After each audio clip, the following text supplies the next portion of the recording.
전국에 계신 형제 자매님들 안녕하십니까? 지금은 테마 설교 시간입니다. 이번 34기 사무엘학교는 총 5개의 주제로 테마 특강이 진행되고 있는데요. 지금 함께하고 계시는 주제는 성경 공부와 유익입니다. 준비된 특송 이후에 서울중앙교회 이광열 목사님께서 말씀 대언해 주시겠습니다. 감사합니다.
같이 기도하시고 테마 특강 시작하도록 하겠습니다.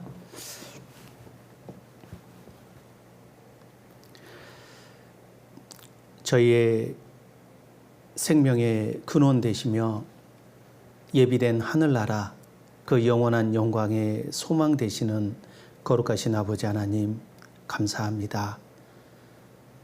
주님의 기뻐하시는 뜻과 영원하신 사랑 안에서 저희를 창조하시고 또 죄와 허물로 인하여 모태에서부터 주님을 떠나 살던 저희들 불쌍히 여겨주셔서 찾아주시고 또 구원해 주시며 주의 영광스러운 나라에 그 영원한 사랑의 동반자로 고귀한 위치로 저희를 인도해 주시는 은혜 진심으로 감사합니다.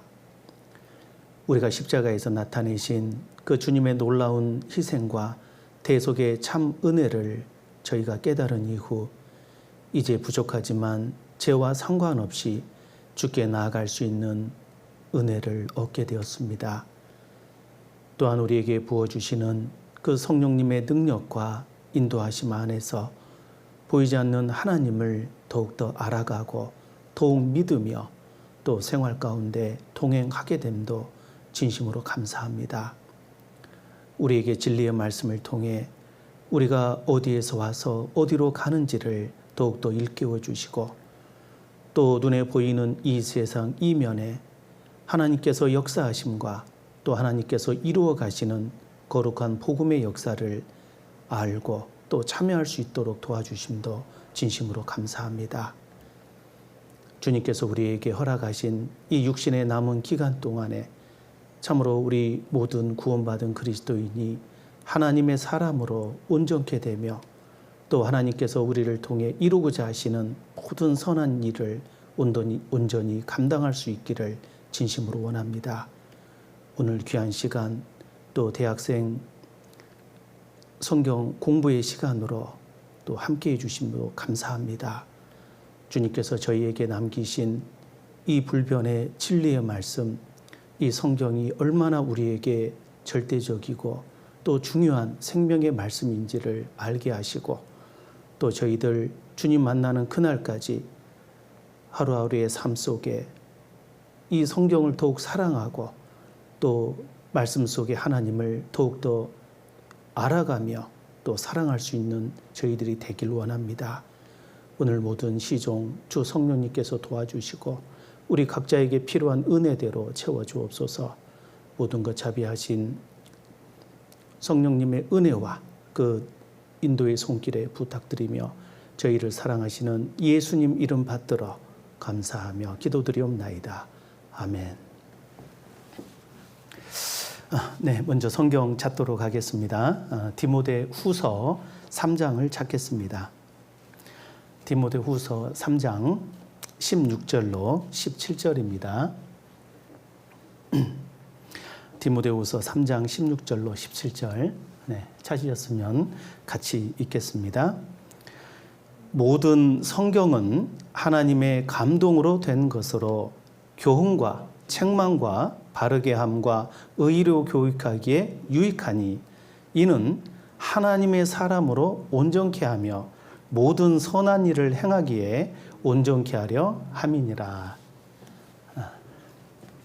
네, 사무엘학교 34기를 맞이하여 이렇게 말씀 안에서 같이 교제하게 되어서 기쁘게 생각합니다.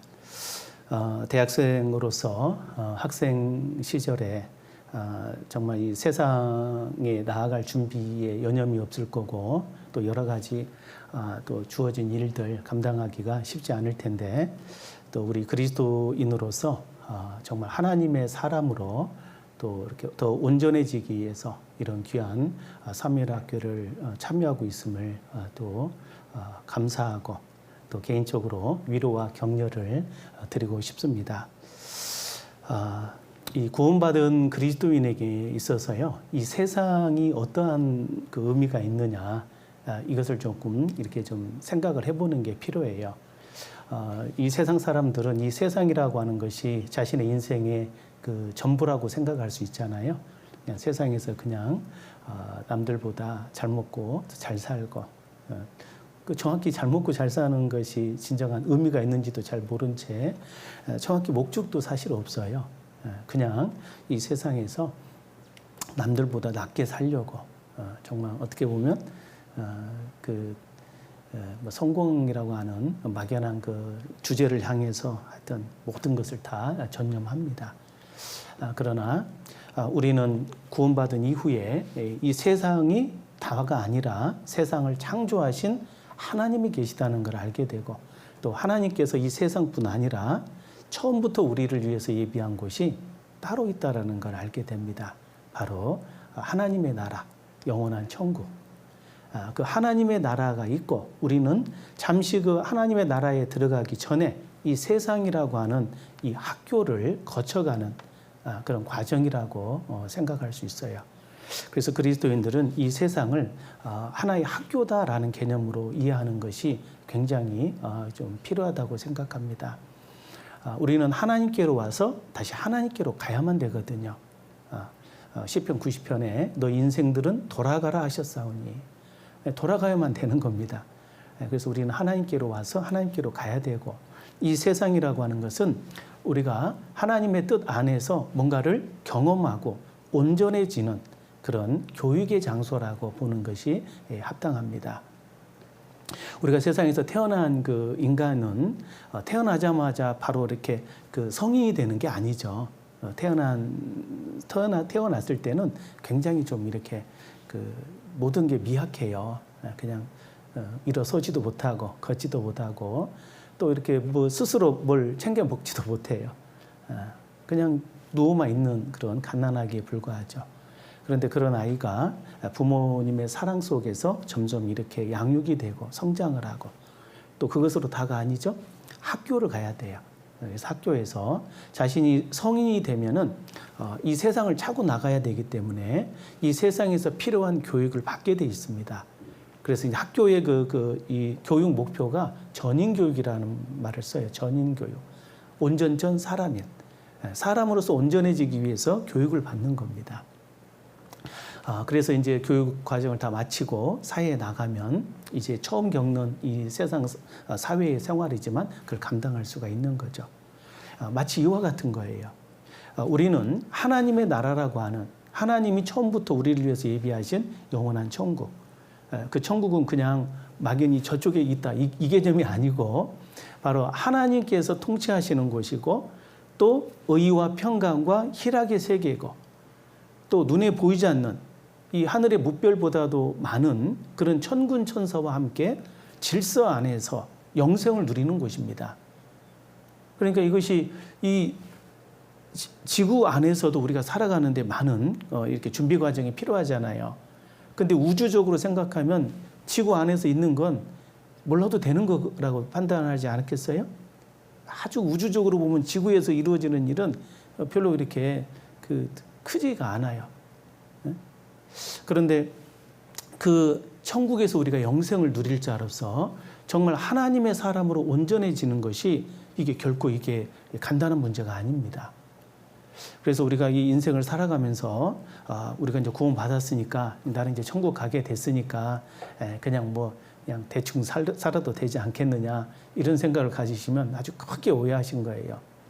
우리는 진실로 모든 걸 창조하신 하나님이라는 존재를 알고 있고, 그 하나님께서 우리에게 이 세상이라고 하는 학교 안에서 하나님의 사람으로 온전해지기를 원하신다는 겁니다. 그래서 우리는 먼저 죄인인 우리의 그 운명, 우리의 신분을 일깨우고 하나님 앞에 구원을 받아야 돼요. 그래서 구원을 먼저 받고, 그리고 구원받아서 다 끝나는 게 아니죠. 구원받은 이후에 이제 하나님의 사람으로 나아가야 되는 겁니다. 이 성경은 바로 그 인간이 구원을 받고 나아가 하나님의 사람이 되는 그 과정을 안내하는 진리의 서적이에요.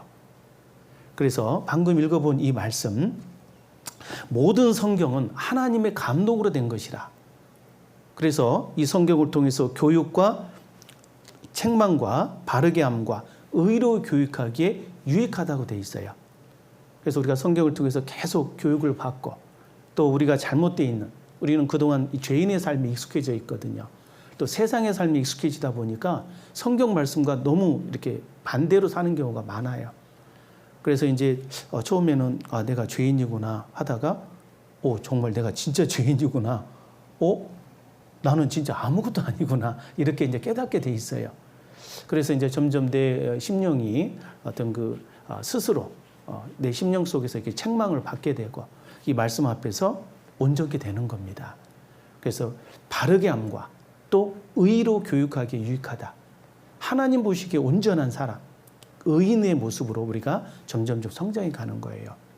그래서 결과적으로 우리가 하나님의 사람으로 온전케 하며 모든 선한 일을 행하기에 온전케 하려 합니다.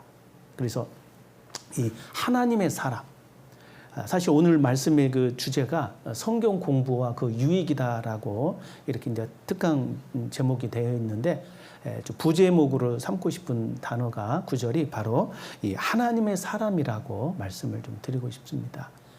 그래서 이 하나님의 사람 한번 따라해 볼까요? 하나님의 사람. 예, 정말 이 하나님의 사람이라는 이 단어가 우리의 마음속에 좀 심겨졌으면 좋겠어요. 하나님의 사람으로 온전케 하며 모든 선한 일을 행하기에 온전케 하려 합니다.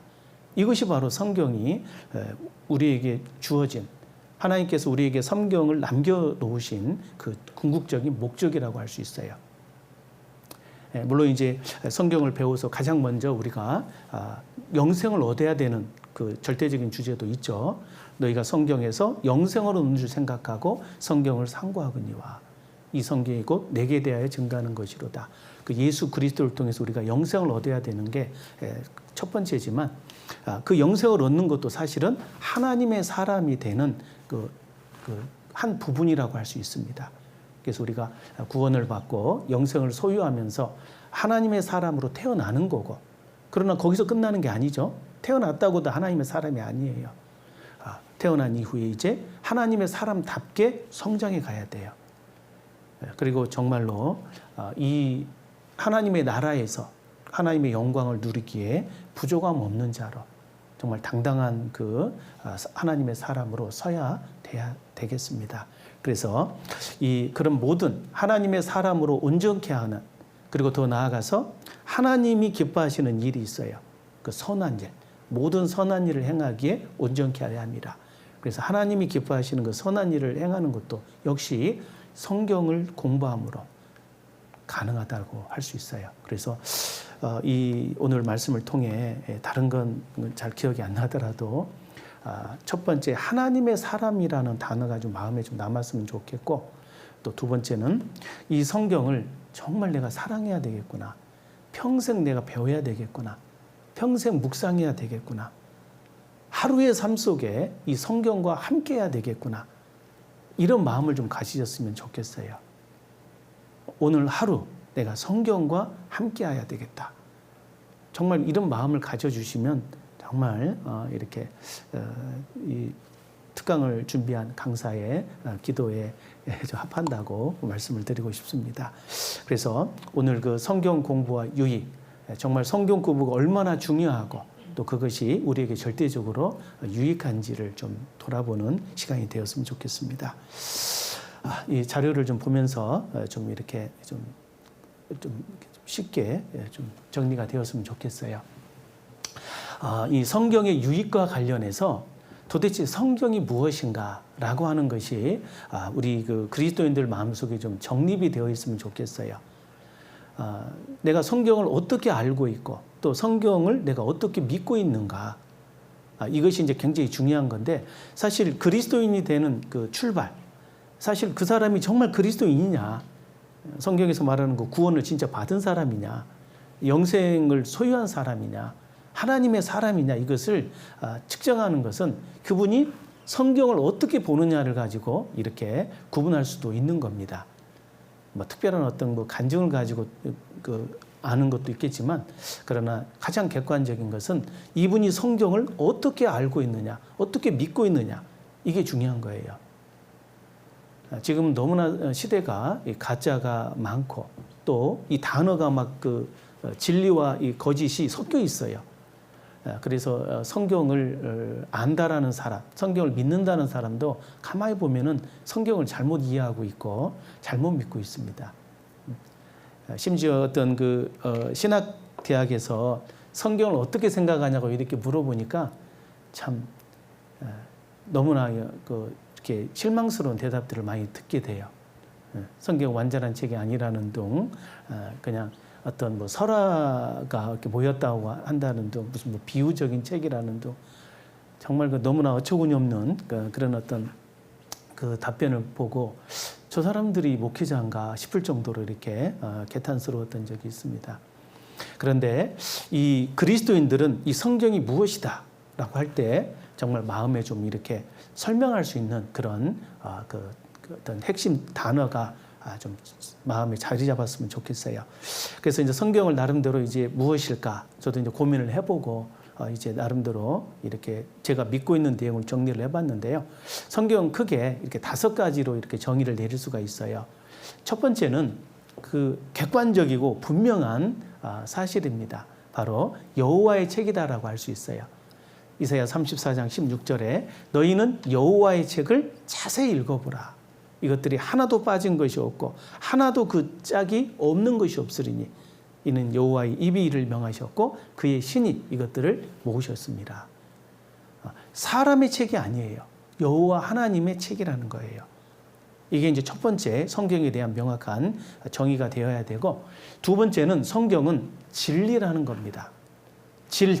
진리를 알지니 진리가 너희를 자유케 하리라.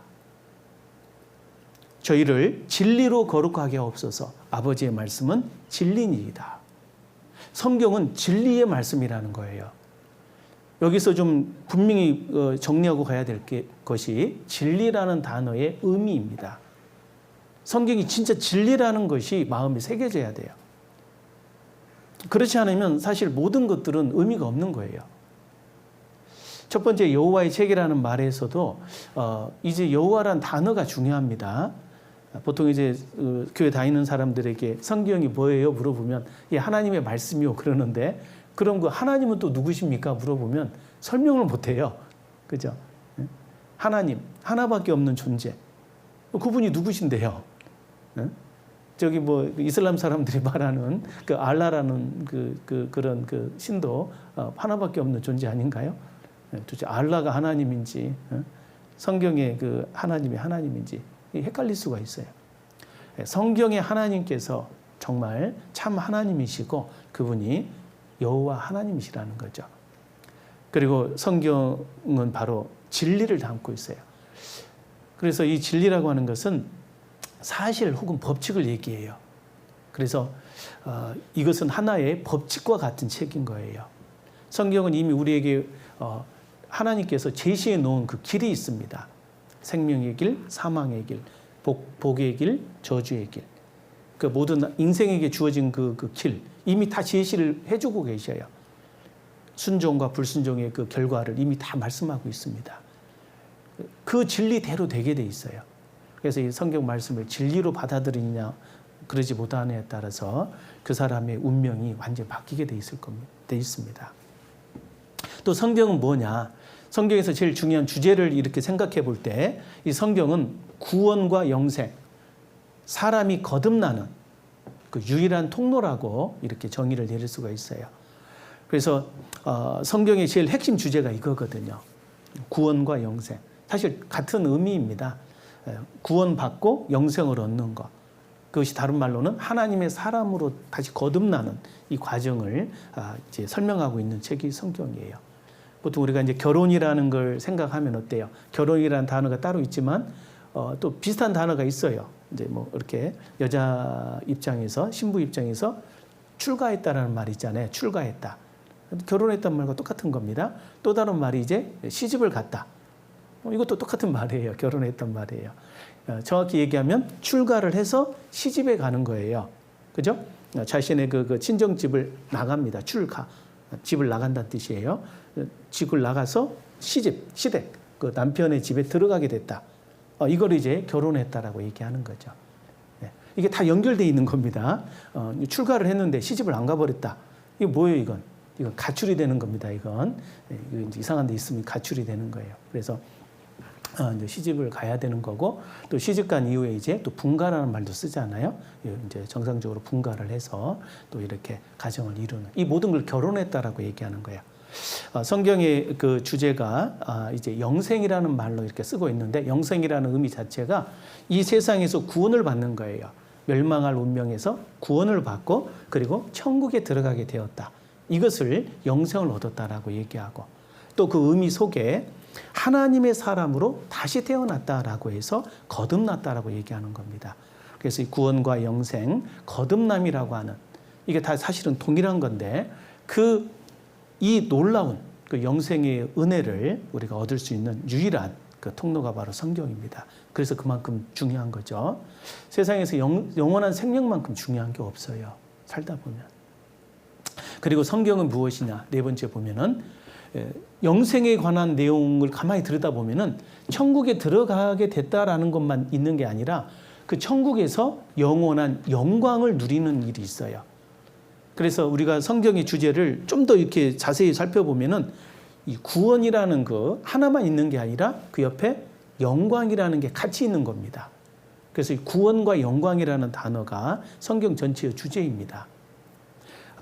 우리 디모데후서 2장을 한번 찾아보겠습니다.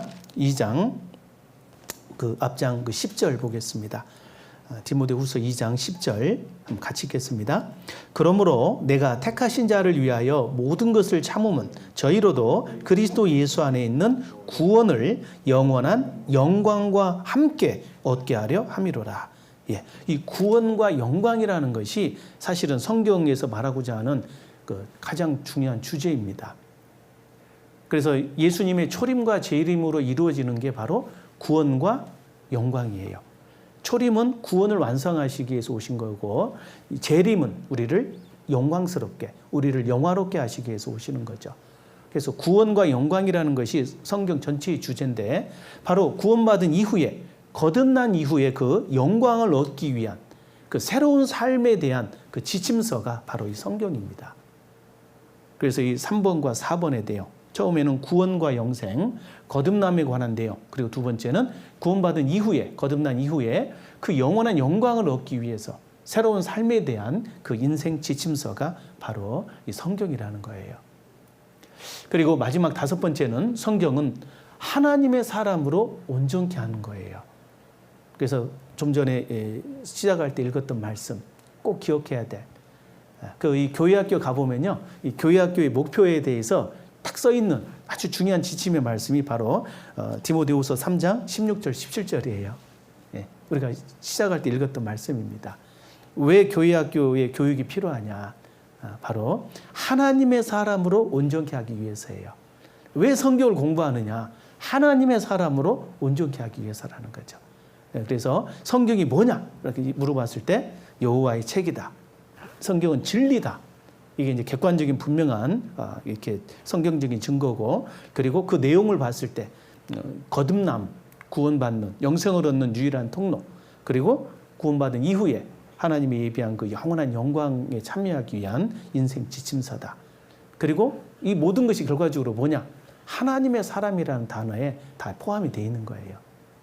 우리가 하나님의 사람이라 된다는 얘기는 하나님의 생명을 소유한다는 거고, 또 하나님과 영생을 누린다는 개념이 있고, 또 나아가서 하나님의 영원한 사랑의 동반자라는 의미가 있어요. 이제 확인해 보다 보면 성경의 아주 최종적인 그 마지막 종착역이 바로 우리가 하나님과 함께 사랑의 동반자가 되는구나. 우리가 하나님과 함께 사랑의 존재로 영생을 누리는 거구나. 이걸 깨닫게 되는 겁니다. 그래서 하나님이 처음부터 우리 인간을 창조하신 이유가 바로 사랑 때문에 우리를 창조한 거였구나.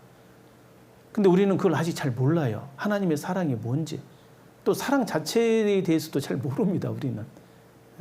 우리 청년들 사랑해 보셨어요? 예. 얼마 전까지만 해도 사랑 얘기하면 징그러워요. 나 그런 거 못해요. 막 이러면서 이제 사랑에 대해서 이제 별로 그렇게 깊게 생각 안 할 수 있는데, 사실은 세상을 살아가다 보면요, 이 사랑에 대해서 많이 배우게 돼요. 하나님의 사랑, 그 아가페라는 사랑이 있어요. 근데 그 사랑을 우리가 잘 모르기 때문에 하나님께서 그 아가페의 사랑을 이해시키기 위해서 우리 인생 속에 그 사랑이라는 거 하는 것을 여러 가지로 나누어서 경험케 하십니다.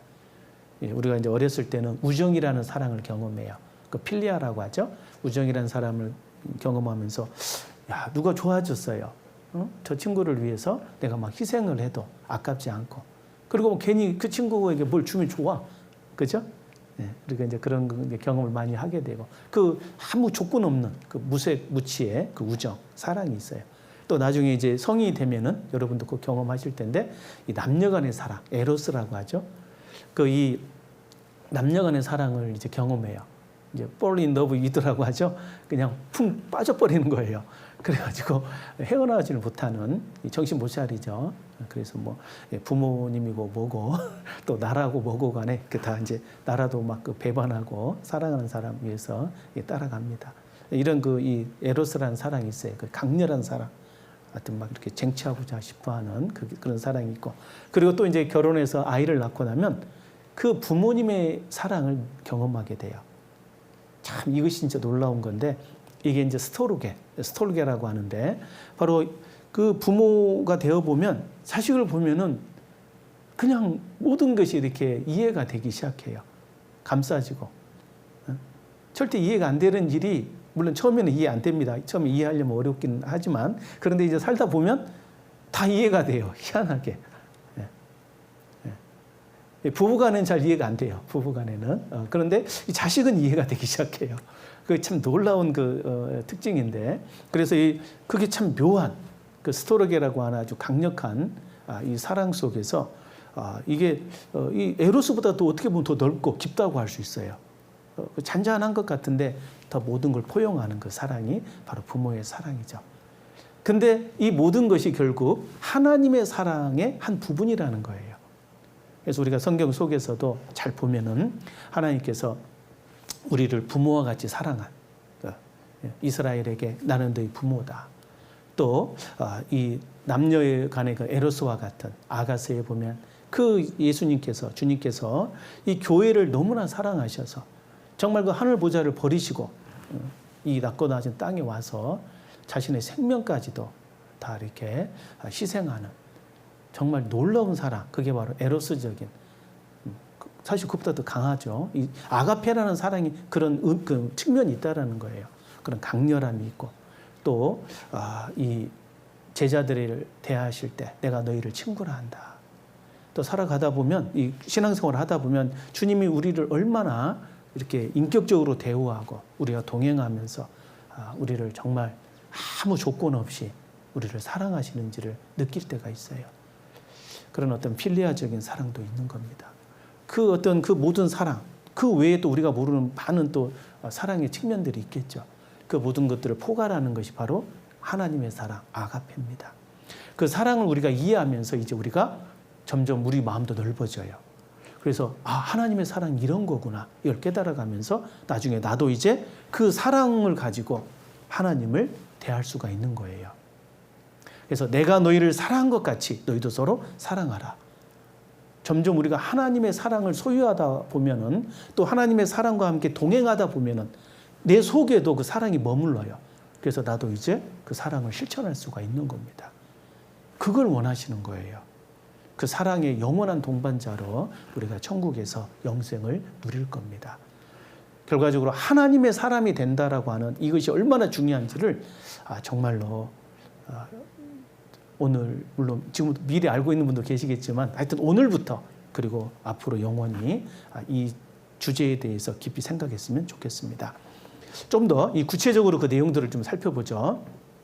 우리가 이제 성경을 통해서 성경이 첫 번째 여호와의 책이다라고 하는 그 내용 속에 우리가 조금 분명히 좀 짚고 넘어가야 될 내용이 있어요. 그 여호와의 책이라는 의미 속에 이 여호와라는 단어의 의미입니다. 바로 이제 여호와라는 단어는 원래 이제 정확한 음가가 아니에요. 이제 저 음가를 뭐 야훼라고 하는 사람도 있고 뭐 여호와 이런 식으로 이렇게 하는 사람도 있고 그런데 하여튼 원래 그 단어는 저런 식으로 이렇게 히브리어 이 자음으로만 표시가 되어 있어요. 그리고 이제 그 옛날 이스라엘 사람들은 하나님의 이름을 이렇게 함부로 말하는 것이 이게 그 경망스럽다라고 해가지고 이름 자체를 그 대명사로 바꿨습니다. 바로 아도나이라고.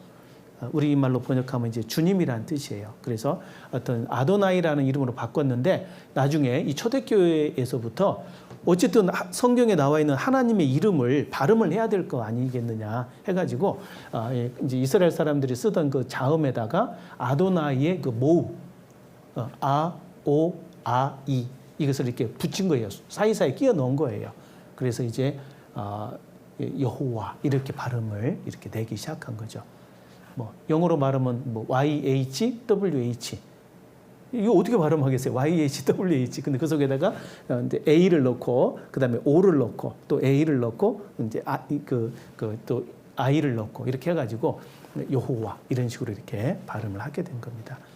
그래서 이제 어쨌든 그 성경은 여호와의 책이다.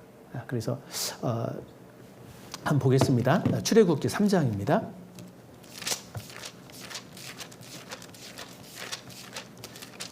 출애굽기 3장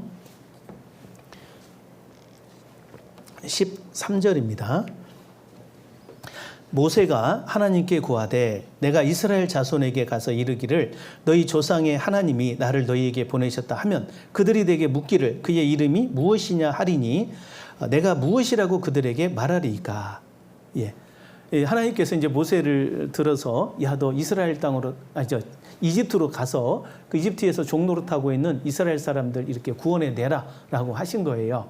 그러니까 이제 이 모세가 예 가긴 가겠습니다. 그런데 가면은 그 사람들이 이집트 사람들이 야 너 누가 보내서 왔냐 이렇게 물어볼 텐데 제가 하나님의 이름을 뭐라고 이렇게 설명을 해야 됩니까? 이렇게 이제 그 하나님의 이름을 묻는 거예요. 그러니까 하나님께서 이제 이렇게 말씀하십니다. 14절. 하나님이 모세에게 이르시되 나는 스스로 있는 자니라. 또 이르시되 너는 이스라엘 자손에게 이같이 이르기를 스스로 있는 자가 나를 너희에게 보내셨다 하라. 갑자기 이름을 물어봤더니 그냥 나는 이름 없다라고 말씀하신 거예요. 스스로 있다는 말이 뭐냐면 I am who I am 이 뜻입니다. I am who I am 뭔 뜻이에요? 나는 나다 이 말이에요. I am I. 그래서 그러니까 이 창조주께서 뭔 이름이 있겠어요? 이름은 누가 지어주는 거예요? 자기를 낳아주신 부모님이나 자기를 만든 어떤 또 다른 이렇게 자신을 만든 누군가가 이렇게 불러줄 수 있는 게 이름이에요. 그런데 하나님께서는 처음부터 계셨던 분이기 때문에 I am who I am. 나는 그냥 나다. 나 처음부터 있었던 자다. 스스로 있었던 존재다. 그래서 그냥 원래 계셨던 그분이 보내셨다고 해라. 뭐 이렇게 얘기하면 이게 맞는 말이지만 이제 사람들은 그 이제 개념이 안 잡히는 거예요. 나는 나다? 나가 누구신데요? 그러면서 이제 또 개념이 안 잡히니까 바로 15절의 말씀을 또 추가적으로 해주신 거예요. 그래서 15절 같이 읽겠습니다. 하나님이 또 모세에게 이르시되 너는 이스라엘 자손에게 이같이 이르기를 나를 너희에게 보내신 이는 너희 조상의 하나님 곧 아브라함의 하나님 이삭의 하나님 야곱의 하나님 여호와라 하라.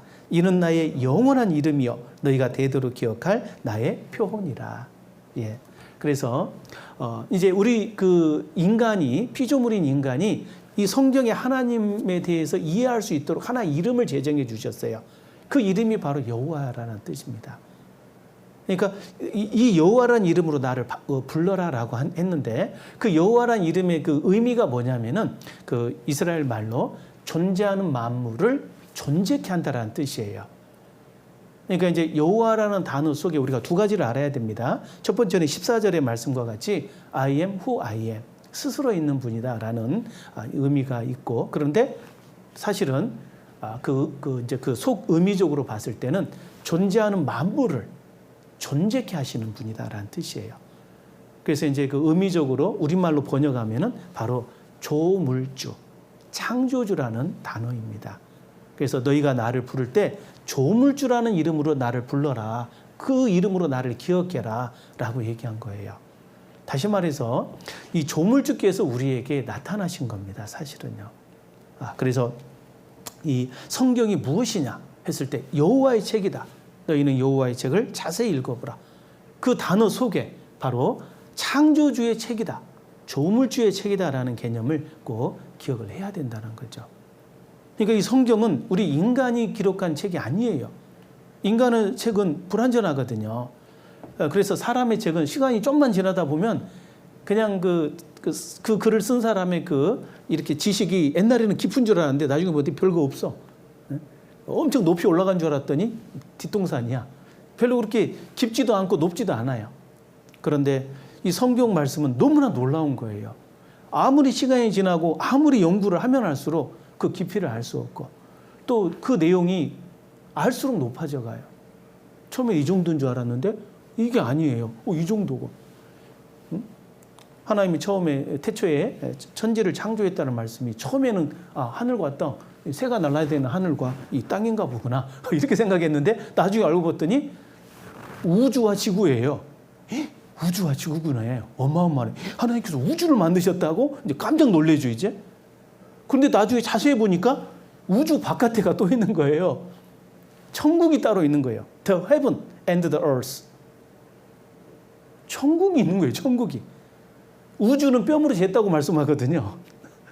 제의를 주신 내 아버지는 만유보다 크시매. 그 만유가 바로 코스모스 우주입니다.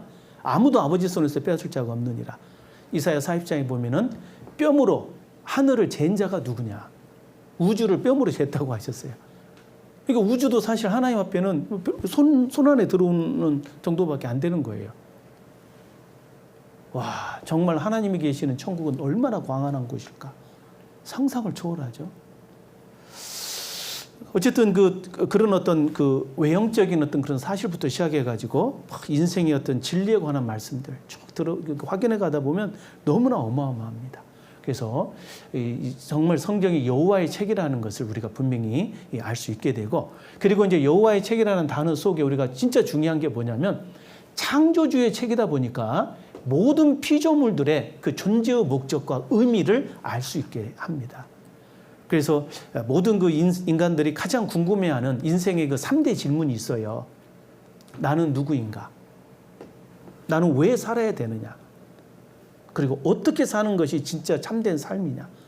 그 가치에 대한 질문, 그 3대 질문에 대해서 성경은 분명하게 답을 제시하고 있다는 거죠.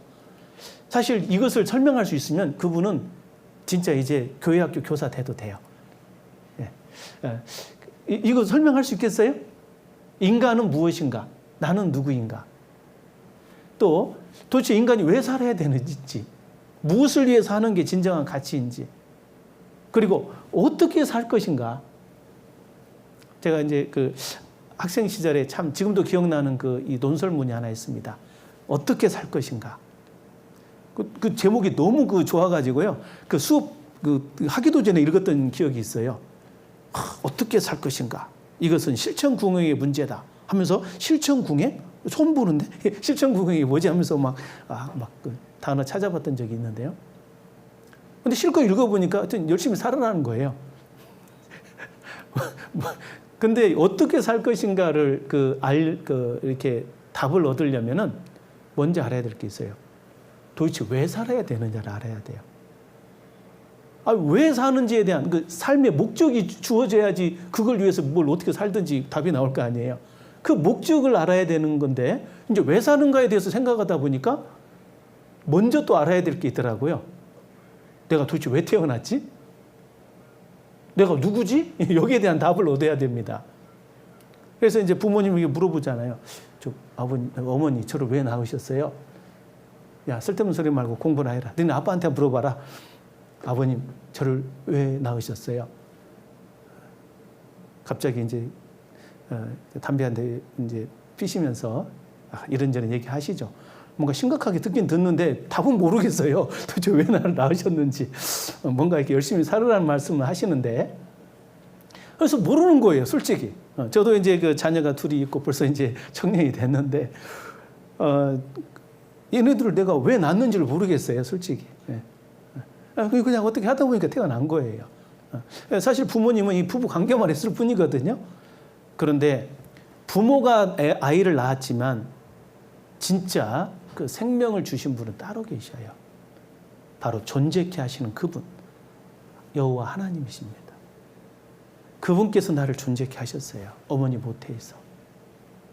그래서 그분에게 물어봐야 돼요. 하나님, 저는 누굽니까? 저는 왜 태어난 겁니까? 하나님께서 말씀을 하시는 겁니다.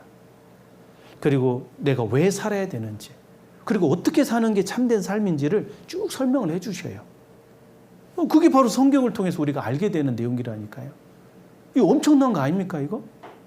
사실 이 구도자들이요, 갑자기 이렇게 세상 일 그만두고 이렇게 산속에 들어가서 이 돌을 닦는 그 주제가 뭐냐면 이거 알려고 그러는 거예요. 내가 누구지? 내가 왜 살아야지? 이거 답을 모르니까 이게 이제 그것부터 알려고 이제 내가 뭘 돈 벌고 뭐 기껏 공부해서 이렇게 남 밑에 가가지고 이거 뭐 한 달에 몇백만 원 버는 게 이게 인생 아니다. 내가 도대체 왜 태어났는지를 알아야 되고 내가 삶의 의미가 뭐냐 이걸 알아야 되겠다. 그래서 이제 고민을 하거든요. 근데 아무리 스스로 고민하면 몰라. 그런데 우리를 존재케 하신 바로 그분, 창조주에게 물어보면 이걸 쭉 설명을 하시는 거예요. 이 노트북이 스스로 야 내가 누구지? 나는 왜 이렇게 생겼지? 내가 도망가? 하고 이제 이렇게 고민할 수 있잖아요. 그런데 이걸 설계한 이 제작자한테 물어보면 너는 컴퓨터란다. 노트같이 생겨서 이름을 노트북이라고 했다. 근데 노트북이라고 하지만 사실은 너는 컴퓨터다. 하면서 이제 쭉 설명을 할 거 아니에요? 네 속에 보면 이제 CPU가 있고, 뭐 램이 있고, 롬이 있고, 뭐 인터페이스가 어떻고, 막 얘기할 겁니다. 그리고 네 속에는 소프트웨어를 담을 수 있단다. 사실은 그 소프트웨어를 위해서 너를 만들었단다. 그 소프트웨어를 가지고 너를 기가 막히게 활용하고 네 가치를 높이는 거다. 너의 가치는 뭐냐? 어떤 소프트웨어를 돌릴 수 있느냐 없느냐에 따라 네 가치가 결정된다. 뭐 크기를 보면 막 17인치, 막 20인치가 더 좋은 노트북 같죠? 근데 비싼 건 뭐가 비싸요? 강력한 프로그램을 돌릴 수 있는 그런 그 기능이 좋아야지 비쌉니다.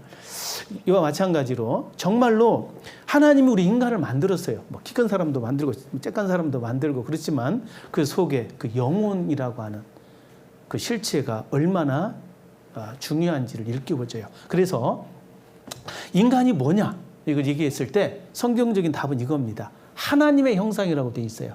하나님의 형상인데 구체적으로 뭐냐면 영혼의 존재라는 거죠. 그래서 하나님의 형상으로 지음받은 영혼의 존재가 우리 인간인 거예요. 그래서 내가 누구냐?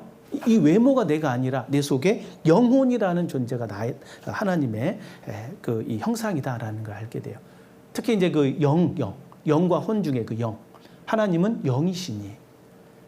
그래서 우리 인간만이 그 영을 담고 있어요.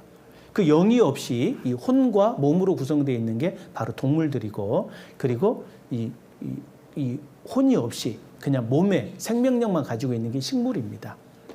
인간을 무슨 동물로 취급하는 그런 한심한 그런 그 사회학자들 있죠. 뭐 인간이 뭡니까 했더니 뭐 사회적 동물이라는 둥, 뭐 도구를 쓰는 동물이라는 둥, 뭐 생각하는 동물이라는 다 동물 같은 소리만 하고 있는데 그게 아니라 인간은 바로 하나님의 형상으로 지음받은 영혼의 존재다. 이걸 기억하셔야 되겠어요. 그리고 우리 인간은 도대체 왜 만들어진 겁니까? 도대체 무엇을 위해 살아야 되는 겁니까? 그건 바로 하나님의 나라에서 하나님과 함께 영생을 누릴 목적으로 만들어져 있어요. 그래서 우리 인간은 천국을 위해서 지음받은 존재라는 겁니다. 하나님의 사랑의 짝이에요. 그래서 우리가 이 세상이라고 하는 그 곳에서 육신으로 태어난 인간이 하나님의 사람으로 먼저 태어나야 되고 이제 하나님과 함께 영생을 누릴 수 있는 존재로 예비하는 삶을 살아가야 된다. 성장해 가야 된다는 거예요. 그래서 우리가 내가 왜 사느냐? 죽지 못해 사는 게 아니에요. 어떤 사람같이 먹기 위해서 사는 것도 아니고 우리는 하나님의 사람으로 온전해지기 위해서 내가 사는 거예요. 우리가 학교를 보냈더니 너 왜 공부하냐 그랬더니 그냥요. 공부 안 하면 엄마 아빠가 핍박해요. 뭐 이런 식으로 얘기하고 있으면 이거 좀 이상하잖아요. 그러면 이제 아버지가 진짜 데리고 대학교도 보여주고 이게 이제 하버드다. 이게 서울대다. 여기 나오면은 이런 일도 하더라. 하면서 이렇게 막 보여주면 야 멋있네요. 대통령도 되는데요. 쓸만한 사람 되겠네. 그래서 뭐 비전을 생길 거 아니에요. 그래서 나 훌륭한 사람 되려고 제가 학교 다닙니다. 이렇게 얘기할 수 있는 거죠. 우리가 왜 사느냐, 성경을 통해서 우리가 궁극적으로 나아갈 그 천국의 그 비밀을 깨닫게 되고, 아, 저런 것이 내게 예비되어 있구나. 그걸 보면서 그 천국의 영광을 위해서 살아가는 거예요. 그리고 진정으로 가치 있는 것은 영혼이라는 것밖에 없더라. 요한일서 2장에 보면 이 세상에 있는 모든 것은 다 놓고 간다고 돼 있어요. 그런데 하나님의 형상으로 지음받은 그 영혼만 갑니다. 그래서 영혼이 이제 귀중한 거고, 첫 번째 영혼은 내 영혼. 어쨌든 내가 하나님 앞에 온전한 사람이 돼야 되니까 내 영혼을 온전케 하고, 또 우리가 데려갈 수 있는 게 있어요. 내 자식도 못 데려가는데 내가 전도한 사람은 데려갈 수 있어요. 그래서 전도하는 영혼. 또 하나, 우리가 이제 형제자매들은 내가 전도를 안 했지만 그분들도 다 천국 갈 수 있는 분들이거든요. 그래서 그 천국 가는 그 형제자매들과 사귈 때 그 사귀는 영혼들이 내게 나중에 이렇게 영광으로 돌아옵니다. 이 소자에게 냉수 한 그릇 대접한 것도 결단코 그 상을 잃지 않는다. 그래서 영혼의 그 중요성을 깨닫게 되고, 그 구령의 열정, 내 영혼을 바르게 하고 전도의 영혼을 얻고, 또 구원받은 나중에 더 왕같은 제사장들이 될 그 형제 자매들을 귀히 여기며 세워주는 그 사귀는 과정이 중요하다는 거예요. 이것이 제일 중요한 겁니다, 사실은. 그러니까 무엇을 위해 살아야 되느냐 딱 얘기한다면 목표는 영광이지만 구체적인 것은 영혼을 추구하는 삶이에요. 이것도 좀 정리가 돼 있어야 돼요. 지금 말씀드린 게 정말 중요한 겁니다. 그래서 이 영혼의 가치를 정말로 깨닫게 되고, 그 영혼을 얻어야 되겠구나. 내 영혼을 온전케 하는 것이 첫 번째고, 그리고 불의의 제물로 친구를 사귀라. 그래야만 없어질 때 저가 영원한 처소로 너희를 영접하리라. 전도하는 영혼이 정말 절대적으로 중요하구나. 다 놓고 가지만 내가 한 사람 전도해서 그 사람이 천국 가면요, 그분이 어마어마한 처소에 나를 영접해요. 천국이 집안채가 생긴다고 생각하면 됩니다. 하나님께서 내가 너희를 위하여 처소를 예비하러 간다. 가서 너희를 위하여 처소를 예비하면 내가 다시 와서 너희를 내게로 영접하여 나 있는 곳에 너희도 있게 하리라. 사실 구원받으면 하나씩 처소가 예비되는 거예요. 그런데 나는 이제 천국 갔더니 막 예를 들어 한 20평짜리 아파트다. 근데 내가 전도한 사람 막 잠실 뭡니까? 제1롯데월드가 자기 집이에요. 막 123층 통째로 다. 열심히 살아야 되겠지만 어쨌든 그렇게 됐다고 해봅시다. 그러면은 가면은 이제 그 123층 그 건물 들어가면 별게 다 있어요. 막 수족관부터 시작해가지고 속에 있는 아파트 하나가 100억이 넘더라고요. 아세요? 하여튼 어마어마하더라고요. 어쨌든 그 안에 들어갔는데 그 주인이 당신은 나를 전도해 준 분이군요. 어서 오세요 하면서 그 전체 그 모든 이런 그것을 다 활용할 수 있는 무슨 영생 회원권을 끊어주면 어쩌겠어요. 내 20평짜리 아파트는 그냥 대충 접어놓고 맨 거기서 그냥 살 수가 있을 겁니다. 그만큼 내가 누구를 전도했는데 그분이 어마어마한 영광의 처소에 들어가면은 그분이 나를 그 처소에 영접해 준다고 돼 있거든요. 그러니까 얼마나 큰 가치가 있는지는 진짜 몰라요. 그러니까 이 전도에 열심히 해야 됩니다. 그리고 또 하나는 우리 형제자매를 잘 사귀면은 그들이 왕 같은 제사장으로 영광스럽게 빛날 때 내가 그분을 위해서 물 한 컵이라도 대접해 준 것은 내게 돌아오는 거예요. 옛날에 문재인 대통령이 처음에 대권에 떨어지고 막 이렇게 코가 이만큼 나와 있을 때 그 양산이라는 곳이 그분 고향이거든요. 제가 양산에 좀 있었는데 그분에게 밥 사주었던 분들, 당신 다시 한번 해보라고 막 도와줬던 분들 다 지금 한 자리씩 하고 있을 겁니다. 그래서 우리가 그런 이 형제자매를 세워주는 게 진짜 가치가 있다. 이걸 정말 마음에 이렇게 간직하고 있으면 신앙생활을 잘합니다. 그 목표가 보이기 때문에. 왜 사느냐? 영혼을 추구하기 위해서예요. 그리고 그러면 이제 어떻게 살 것이냐? 이 목표가 딱 정해졌으면 어때요? 내가 하나님의 형상이고 나는 영혼의 존재라는 거. 영혼이 진짜 가치가 있다는 걸 깨닫게 되면 내 영혼을 바르게 하기 위해서 내가 말씀으로 성장하고 또 전도의 역사가 이루어지는 곳, 또 형제자매를 사귈 수 있는 곳이 어디냐? 그게 어디예요? 그게 교회란 말이에요. 교회와 연합되는 삶을 살 수밖에 없어요. 어떻게 살 것이야? 방법이 그거예요. 이 목적을 추구하기 위해서 성령님의 인도와 사역이 있는 곳, 바로 교회. 교회와 연합되어 살아가는 것. 이게 신앙생활이에요. 신앙생활이라는 건 말 그대로 신앙, 믿을 신자 우러를 앙자. 믿음 안에서 우러러보는 것. 목표. 이게 바로 신앙입니다.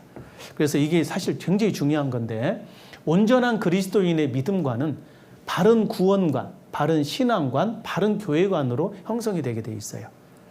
그래서 이제 이 바른 구원관이 바로 우리가 하나님의 형상으로 지음받았다는 걸 알고 나는 영생을 얻기 위해서 이렇게 이 땅에 태어났다는 걸 깨닫는 거죠. 그래서 예. 갑자기 그렇죠. 그래서 이 영생을 얻기 위한 존재라는 걸 알고 이 전도 집회를 통해서 우리가 구원관을 형성하고 또 이제 점점 신앙 생활을 이렇게 하면서 이제 목표하는 것 그리고 바른 교회관으로 연기를 돼야 되겠습니다. 그래서 우리가 이 무엇을 배워야 한다는 측면에서 봤을 때 이 여호와의 책이라는 단어 속에서만 보더라도 정말 우리 인간이 배울 수 있는 최고의 공부가 바로 성경 공부다라고 이렇게 분명히 좀 답을 낼 수가 있는 겁니다. 그리고 또 두 번째, 성경은 진리다. 이것도 중요한 겁니다. 그래서 이 성경은 진리이며 종교가 아니에요. 우리가 진리와 종교의 차이를 분명히 아실 필요가 있어요. 진리라고 하는 것은 어느 시대에 누구에게나 적용이 되는 보편타당한 사실 혹은 법칙을 말합니다. 종교는 이 따를 종자죠. 마루 종자인데 이 따를 종자로 생각해도 틀리지 않아요. 가르칠 교자. 가르침을 따라가는 게 종교예요. 근데 종교는요. 안 믿으면 그만이에요. 진리가 아니기 때문에. 종교 교리가 있거든요. 믿는 사람에게나 그 지킬 일이고 안 믿는 사람은 그냥 무시해버리면 돼요. 또 이렇게 그 사람들은 그 자기가 종교를 안 가지고 있다고 생각할지 몰라도 다 종교를 가지고 있습니다. 그 사람들 그 시대의 어떤 생각의 흐름, 이 생각사자의 이 흐름조차예요. 생각의 흐름을 사조라고 합니다. 사조. 옛날에 뭐 돈을 좋아했을 때는 뭐 중상주의, 그 전에는 뭐 농업을 중시할 때는 중농주의. 지금은 뭡니까? 뭐 물질 만능주의죠. 또 옛날에는 어떤 그 사조가 뭐 남자가 높았는데 지금 거꾸로 돼 있죠. 여자가 높고 앞으로는 좀 개가 더 높을 것 같아. 개존주의로 바뀔 것 같아. 요즘은 사람 안 키우고 개 키우잖아요. 그래서 이게 그런 사조가 있는 거예요. 이게 좀 더 우상이라고 하는 겁니다. 이 가짜이기 때문에. 근데 이것을 이제 좀 그냥 대충 따라가요. 미신. 어떤 사람은 뭐 좋다고 따라가요. 막 눈 감고 무조건 맞는 줄 알고. 나중에 광신으로도 갈 수 있죠. 이게 이제 그 종교의 특징이 이런 거예요. 그런데 시간이 지나면 바뀌거든요. 이게 아니었거든요. 살다 보니까. 결국 살아보면은 개보다는 인간이 중요하고 또 남녀 간의 질서라는 게 필요하거든요. 그리고 사람은 하나님을 섬겨야만 되는 존재거든요. 이게 진리인 겁니다. 그래서 점점 살아가면서 변치 않는 것 이런 게 이게 진리예요. 또 법칙이라고 돼 있어요. 법칙. 이걸 놓으면 어떻게 됩니까? 떨어질까요? 옆으로 갈까요? 위로 날아갈까요? 떨어지게 돼 있어요. 저 처음 놓지만 눈 감고도 받아내잖아요. 눈 감고도. 왜 그러냐? 법칙이니까 그래. 만유인력의 법칙, 중력의 법칙. 누가 나도 떨어져. 어디서 나도 떨어져. 응? 옛날에도 떨어졌고 오늘도 떨어지고 내일 놓아도 떨어지게 돼 있어요. 이런 걸 법칙이라고 하는 겁니다. 이 성경이 그렇다는 거예요. 성경이 바로 진리라는 겁니다. 저희를 진리로 거룩하게 하옵소서. 아버지의 말씀은 진리니이다. 그래서 성경이 하나님이 정하신 그 원리, 규례가 있는 겁니다. 그 규례들을 법칙이라고 하는 거예요. 그 시편 119편 91절 같이 읽겠습니다. 천지가 주의 규례대로 오늘까지 있으면 만물이 주의 종이 된 영혼이다. 주의 말씀의 강령은 진리오니 주의 의로운 모든 규례가 영원하리이다. 그래서 이 성경 말씀의 그 원리, 그 말씀이 다 법칙이기 때문에 그렇구나. 그렇게 돼 있어요. 반드시. 그래서 이것을 진짜 진리로 받아들이게 되면은 성경대로 우리가 그 순종하는 자에게는 복이 약속돼 있거든요. 그렇게 된다는 거예요. 이걸 놓으면 떨어진다. 놓으면 조건이죠. 떨어진다. 되게 돼 있어요. 하나님께서 믿으라. 그러면 산다. 법칙이에요. 그게. 믿으면 살게 돼 있어요. 사람들은 에이, 뭘 해야 사는 거 아니요? 아니라니까요. 믿으면 사는 거예요. 꼭 예수님을 믿어야 됩니까? 천하 인간의 구원 얻을 만한 다른 이름을 우리가 주신 일이 없다. 우리에게 주신 일이 없다. 예수님밖에 없어요. 법칙이 그렇다는 거예요. 그래서 법칙으로 받아들이면 돼요. 그래서 이 진리를 무시하든지 진리를 모르면은요, 그 진리 안에 있는 은혜를 얻을 수 없어요. 그러니까 우리가 성경을 배워야지 성경 안에 있는 은혜를 얻을 수 있는 거거든요. 성경 맨 마지막에 뭡니까? 주 예수의 은혜가 모든 자들에게 있을지어다 하면, 성경 속에 모든 사람에게 주어지는 그리스도의 은혜가 있는데 그걸 얻을 수 있는 사람은 성경을 공부해야 돼요. 또 성경에는 많은 엄정한 결과도 약속되어 있습니다. 지옥이 있고 심판이 있고 멸망이 있고 저주가 약속되어 있어요. 근데 그것을 알지 못하고 무시한다고 해서 그것이 내게 적용이 안 되는 게 아니에요. 반드시 내게 적용이 돼요. 이걸 진리의 엄정성이라고 합니다. 태어난 인간은 생로병사의 과정을 겪어가야 돼요. 결국 죽기 위해서 계속 살아갑니다. 죽기 싫어도 죽어야 돼요. 진리가 그렇게 엄정하다고요. 구원받지 못한 사람은 반드시 지옥에 갈 수밖에 없어요. 가기 싫어도. 그래서 우리가 이 성경 말씀대로 이 성경이 진리구나, 이걸 받아들이게 되면은 성경 속에 순종과 불순종의 이런 그 결과도 우리가 알게 되고 그렇게 된다라는 그 확신이 들게 돼요. 이걸 진리로 받아들이느냐 그렇지 못하느냐에 따라서 그분의 삶이 바뀔 겁니다. 그리고 성경은 아까 말씀드린 대로 구원과 영생, 거듭남의 통로다. 그래서 성경은 모든 사람이 구원을 받으며 진리를 알기를 원하신다고 하셨어요. 그래서 하나님의 뜻이 이겁니다. 그래서 구원받으라고 하는 것이 우리가 성경을 통해 가장 먼저 알아야 될 주제입니다. 구원 얻을 말씀이라고 표현되어 있어요. 그래서 성경을 구원 얻을 말씀이다라고 해도 그게 굉장히 성경을 바르게 이해하는 사람이죠. 또 다른 말로는 영생을 얻는 거예요. 우리가 예수 그리스도를 통해서 영생을 소유하는 것. 바로 요한복음 3장 16절, 하나님이 세상을 이처럼 사랑하사 독생자 예수 그리스도를 주셨으니, 이는, 항상 성경에 이는이란 말이 나오면요, 이 중요한 단어입니다. 그 목적은, 그 이유는 그 뜻이에요. 그 이유는, 그 목적은 저를 믿는 자마다 멸망치 않고 영생을 얻게 하려 하십니다. 우리는 이대로 가면 멸망할 수밖에 없는 운명인데, 하나님이 우리에게 보내주신 예수 그리스도를 통해서 그를 믿는 자마다, 그를 의지하는 자마다 영생을 얻는다는 거예요. 그래서 이것이 바로 성경이 우리에게 예비하고 있는 내용이고, 그리고 중요한 게 이제 거듭남이라는 것이 있어요. 요한복음 3장에 보면은 이 니고데모라는 그 인물이 있습니다. 그 유대인의 관원이고 또 선생이라고 돼 있어요. 그 당시 유대인의 관원이란 말은 그 최고의 석학이라고 보시면 돼요. 가장 이렇게 공부를 많이 하고 인생을 많이 하는 석학들. 지금도 유대인들 관원들은요, 세계적으로 무시 못 합니다. 그분들의 사고라든가 이렇게 알고 있는 지식은 정말 엄청나요. 그래서 이제 그 중에 한 명이 니고데모인데, 니고데모가 예수님을 보니까요, 보통 분이 아닌 거예요.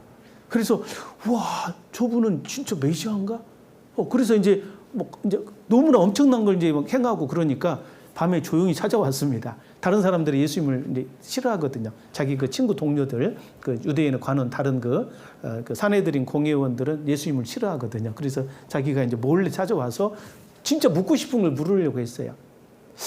진리에 관한 내용들이었습니다. 당신은 하나님께로 온 분이 틀림없는 걸 압니다. 근데 이러저러한 거 좀, 이게 뭡니까? 도대체 사람이 왜 살아야 됩니까? 도대체 뭐가 진정한 가치인가요? 정말로 이 세상은 도대체 왜 존재하는 겁니까? 하면서 막 여러 가지로 막 진리에 관계된 걸 많이 물어보고 싶었던 거예요. 니고데모가. 근데 예수님께서 딱 보니까 니고데모가 무엇을 궁금해하는지가 보이잖아요. 니고데모야, 내가 여러 가지 궁금해하는 그 진리의 단편적인 사실들은 사실은 그걸 내가 얘기한다고 네가 궁극적으로 모든 게 이해되지 않는다. 네가 알고 싶어하는 모든 그 진리의 단편적인 내용은 네가 거듭나면 알게 된다. 눈이 감긴 사람이 들어보니까 세상에 빨간색이라는 게 있다던데요. 빨간색이 어떤 겁니까? 노란색이 어떤 느낌인가요? 뭐 따뜻하다고도 하는데 뭔 뜻인가요? 뭐 파란색은 도대체 왜 있는 겁니까? 빨로파, 뭐 물감의 3요소죠. 또 이제 그 빛으로 보면 뭐 RGB라고 하죠. RGB, 뭐 어떻게 하냐고 모르잖아요. 근데 내가 빨간색 설명하고 노란색 설명하면 네가 알겠냐? 눈을 탁 떠야 된다는 겁니다. 네가 눈을 뜨게 되면 그 모든 색깔을 다 알게 된다. 그래서 눈을 떠보면 어때요? RGB 쫙 이렇게 이런 컬러 TV 보면 우와 하잖아요. 이게 사실 RGB 3개 가지고 이렇게 만들어내는 거거든요. 그래서 눈을 뜨면 그냥 느낌이 와버려요. 아, 검은색이 이런 느낌이구나. 아, 빨간색이 눈에 확 띄네. 이렇게 이제 그런 볼 수 있는 거죠. 그래서 사람이 거듭나버리면 그걸 알게 된다는 거예요. 그래서 그러니까 이 충격을 받습니다. 니고데모가. 그럼 사람이 어떻게 거듭납니까? 다시 그 어머니 모태에 들어갔다가 나오면 그렇게 됩니까? 했더니 아니다. 육으로 난 것은 육이고 성령으로 난 것이 거듭나는 건데 그것은 바로 물과 성령으로 거듭나는 거단다. 근데 이 물과 성령이 뭡니까? 보니까 성경이 베드로전서 1장 23절에 말씀으로 거듭난다고 얘기하고 있어요. 그래서 이 정말 중요한 겁니다. 이 성경은 바로 거듭나는 유일한 통로라고 했는데 가로 열고 씨앗입니다. 씨예요, 씨. 그래서 이 누가복음 8장에 보면은 예수님께서 하나님의 말씀이 이 땅에 떨어져 가지고 4종류의 사람들이 그걸 받아들인다. 길바닥 같은 사람, 그 마음이 길바닥 같은 사람, 그 마음이 돌짝밭 같은 사람, 그 마음이 가시밭길 같은 사람, 그리고 그 마음이 좋은 땅과 같은 사람들이 있다. 이 좋은 땅과 같은 사람은 그 씨앗을, 말씀을 받아들이고 그것이 잉태되고 그것이 열매를 맺게 된다. 그래서 이 말씀이 씨앗이라는 거예요. 사실 우리가 육신적으로 태어나는 과정도 잘 봐보세요. 부모님의 씨가 잉태가 돼서 그것이 품어지면서 나중에 10달 만에 우리가 태어나는 거예요. 우리가 거듭나는 건 똑같습니다. 육신으로 태어난 인간이 하나님의 말씀을 마음에 품는 거예요. 그럼 그것이 잉태가 돼버리면 기적의 역사가 일어나는 거예요. 속에서. 이 속에서 막 변화가 일어나면서 거듭나는 게 이루어집니다. 우리가 이 성경 강연회를 하는 것은 그 말씀을 듣게 하는 거예요. 그래서 전도는 절대 어려운 게 아니에요. 그 씨앗을 받을 수 있도록 이렇게 인도하는 거예요. 그 말씀을 들을 수 있도록. 이렇게 듣든 이렇게 듣든 눈 감고 듣든 막 엎드려 듣든 어쨌든 들으면 돼.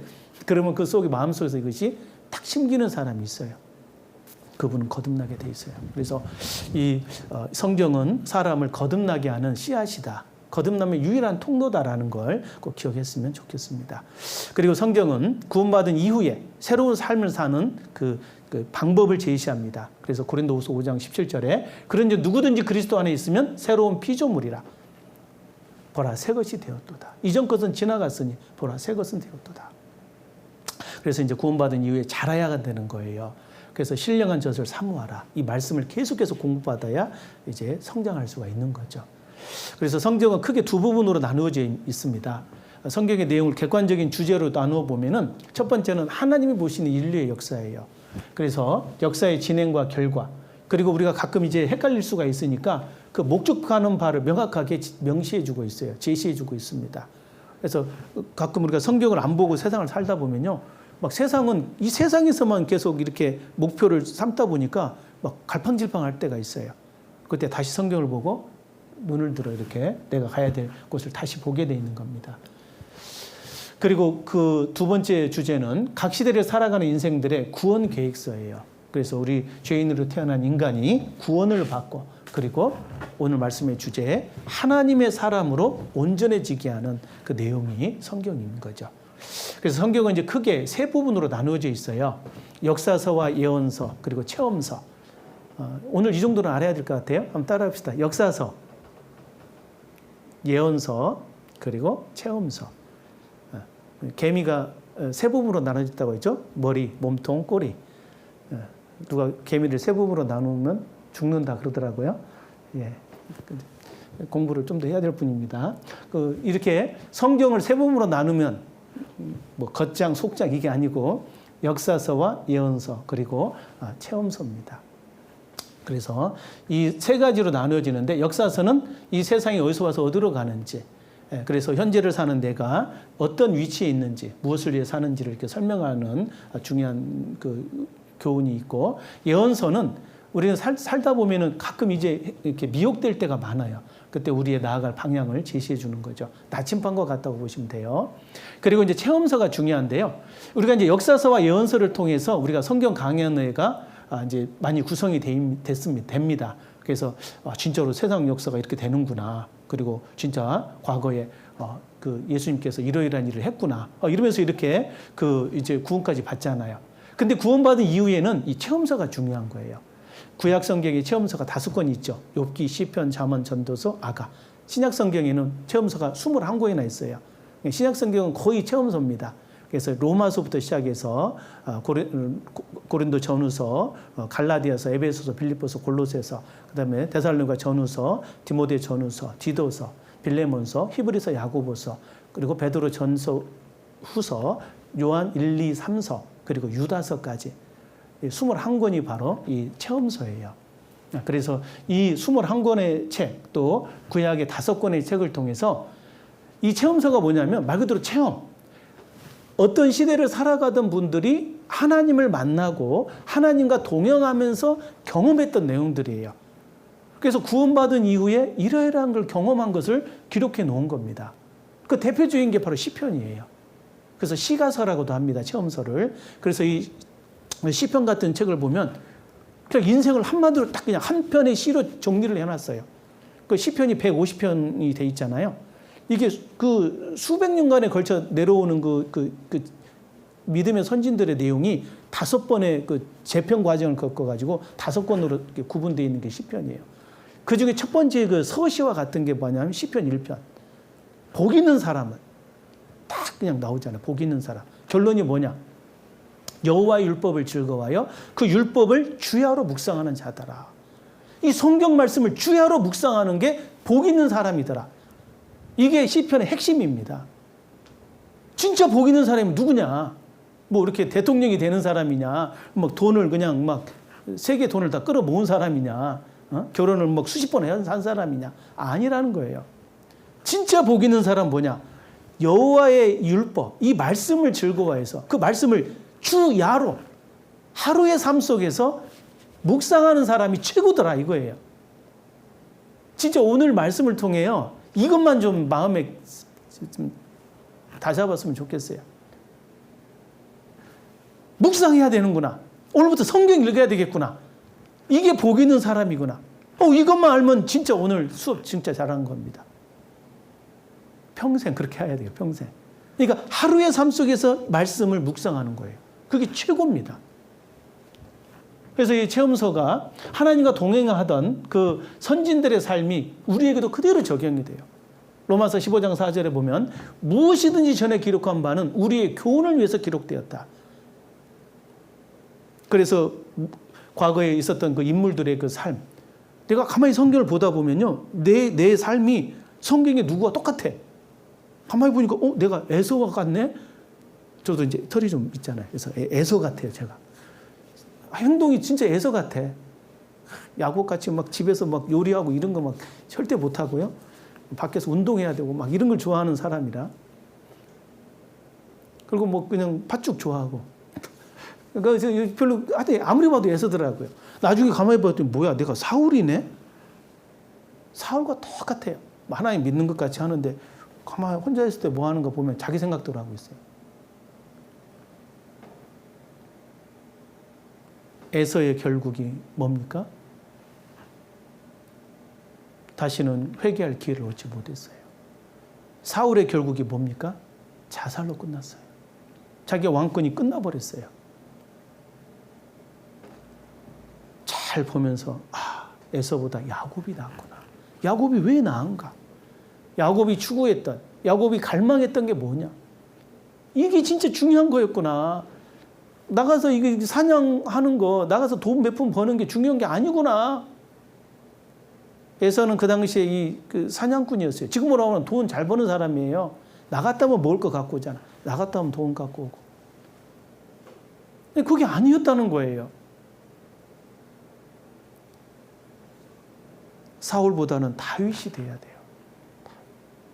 다윗 어떻게 보면 약점이 많잖아요. 인간적으로 보면 참 못됐잖아요. 자기 충성하는 부하를 어떻게 그렇게 뒤통수 치고 그 아내를 빼앗고. 인간적으로는 절대 용서 안 되는 인간이거든요. 그런 사람은 누가 충성하겠어요. 그런데 하나님께서는 다윗을 최고로 꼽는 거예요. 내가 이세 아들 다윗을 만나니 내 마음에 합한 사람이다. 저는 처음에 성경 보면서 이상했거든요. 구원 받기 전에 성경 볼 때. 성경 속의 하나님은 좀 이상하신 하나님이다. 그러면서 굉장히 마음에 문제가 됐던 적이 있어요. 이스라엘의 하나님이신가 보다 이렇게만 생각하고, 그래서 이스라엘 사람들이 자기밖에 모르는구나 막 이런 생각도 갖고. 근데 그게 아니에요. 완전 오해였어요. 하나님께서 말씀하신 것은 그 영혼이고, 그 겉으로는 뭐 하나님을 믿는 척하고 막 이렇게 해도 하나님은 절대 안 속죠. 정말로 자신의 마음속에 하나님을 사랑하느냐, 하나님과 동행하느냐. 이 다윗은 하나님과 동행했던 사람입니다. 우리는 하나님과 영생을 누려야 될 동반자예요. 그 마음이 하나님께 향하고, 내가 여호와를 내 앞에 모시며 그가 내 우편에 계심으로 내가 요동치 아니하리로다. 하나님과 동행하는 사람, 정말 하나님을 사랑하는 사람, 하나님으로 만족할 수 있는 사람이었어요. 인간으로서 최고의 걸작품이었던 겁니다. 어떻게 이런 인생이 태어났느냐? 어떻게 이렇게 완전한 존재가 있을까? 하나님 보시기에 최고였던 겁니다. 내 마음에 합한 사람이라. 진짜 마음에 들었다는 얘기죠. 그래서 이 믿음의 선진들의 삶을 잘 묵상하셔야 돼요. 그렇지 않으면 자기가 에서인지도 모르고 계속 에서의 삶을 살고, 자기가 사울인지도 모르고 끝까지 사울로 살다가 큰 낭패를 당할 수가 있습니다. 그래서 이런 우리 인생 지침서라는 걸 꼭 기억해야 되고요. 그리고 성경은 오늘 말씀의 주제와 같이 하나님의 사람으로 온전케 합니다. 다시 한번 같이 읽겠습니다. 모든 성경은 하나님의 감동으로 된 것으로 교훈과 책망과 바르게 함과 의로 교육하기에 유익하니 이는 하나님의 사람으로 온전케 하며 모든 선한 일을 행하기에 온전케 하려 함이라. 그래서 우리가 성경을 통해서 하나님의 사람이 된다는 거예요. 이 보면은 하나님의 사람이 된다는 얘기는 먼저 하나님의 생명을 받는 사람이에요. 영생을 얻은 사람이 되는 겁니다. 두 번째는 그 사랑 안에서 성장해요. 그래서 이 하나님 성령의 인도하심 속에서 바로 이 하나님과 동행하는 삶이 두 번째라고 할 수 있습니다. 그리고 세 번째가 하나님의 뜻 안에서 점점 이제 그 뜻을 실천해가는 사람이에요. 그래서 정말 훌륭한 사람은 말씀으로만 이 성경을 알고 있는 게 아니라 그 말씀이 내 것이 된 사람, 말씀을 실천하는 사람이에요. 그래서 정말로 이 하나님의 사람이 되는 것은 그 뜻을 알고 실천할 수 있는 사람입니다. 그리고 네 번째, 최종적으로는 하나님을 사랑할 수 있어야 돼요. 정말 하나님은 좋으신 분이거든요. 정말 하나님을 마음으로 사랑할 수 있는 사람이 되어야 됩니다. 이게 최종적인 목적지라고 할 수 있어요. 그래서 하나님이 인간에게 주신 계명이 뭐냐? 한마디로 요약하면 주 너의 하나님을 사랑하라는 거예요. 사랑은 율법의 완성이다. 누구든지 주를 사랑치 않는 자는 저주를 받을지어다. 이게 하나님의 사랑을 경험하지 못한 상태에서는 뭐 하나님은 왜 본인만 사랑하라고 하시지? 근데 나중에 알고 보면 그게 당연한 거예요. 그게 사랑의 근원이시고, 또 이 세상에서 나를 가장 사랑하시는 분이고, 또 사랑의 모든 것을 내게 쏟아붓고 계신 분이에요. 부모님이 나를 정말 인간적으로는 제일 사랑하지만 부모님에게 사랑을 넣어주셔서 그 부모님으로 하여금 나를 사랑하게끔 하신 그 사랑의 근원이 하나님이십니다. 하나님을 사랑하셔야 돼요. 그래서 우리가 이 최종적으로 하나님을 사랑하는 단계까지 나아가야 돼요. 이게 하나님의 사람이라는 뜻이에요. 그리고 모든 선한 일을 행하기에 온전케 하려 함이라. 하나님의 뜻만이 선하다고 되어 있습니다. 오직 선한 분은 한 분이시다. 그래서 그 하나님의 그 뜻을 이해하고 그 뜻을 따르는 사람, 이게 바로 하나님의 사람이라 할 수 있어요. 그래서 성경은 바로 이런 모든 선한 일을 행하기에 온전케 하는 거죠. 그래서 한번 이런 질문을 던지고 싶어요. 우리는 과거 하나님의 사람이 아니었죠. 예, 당연히 아니었어요. 철저하게 아니었어요. 그러면 지금은 어떠세요? 구원 받으셨다며요. 구원 받은 지 몇 년 되셨어요? 지금은 하나님의 사람인가요?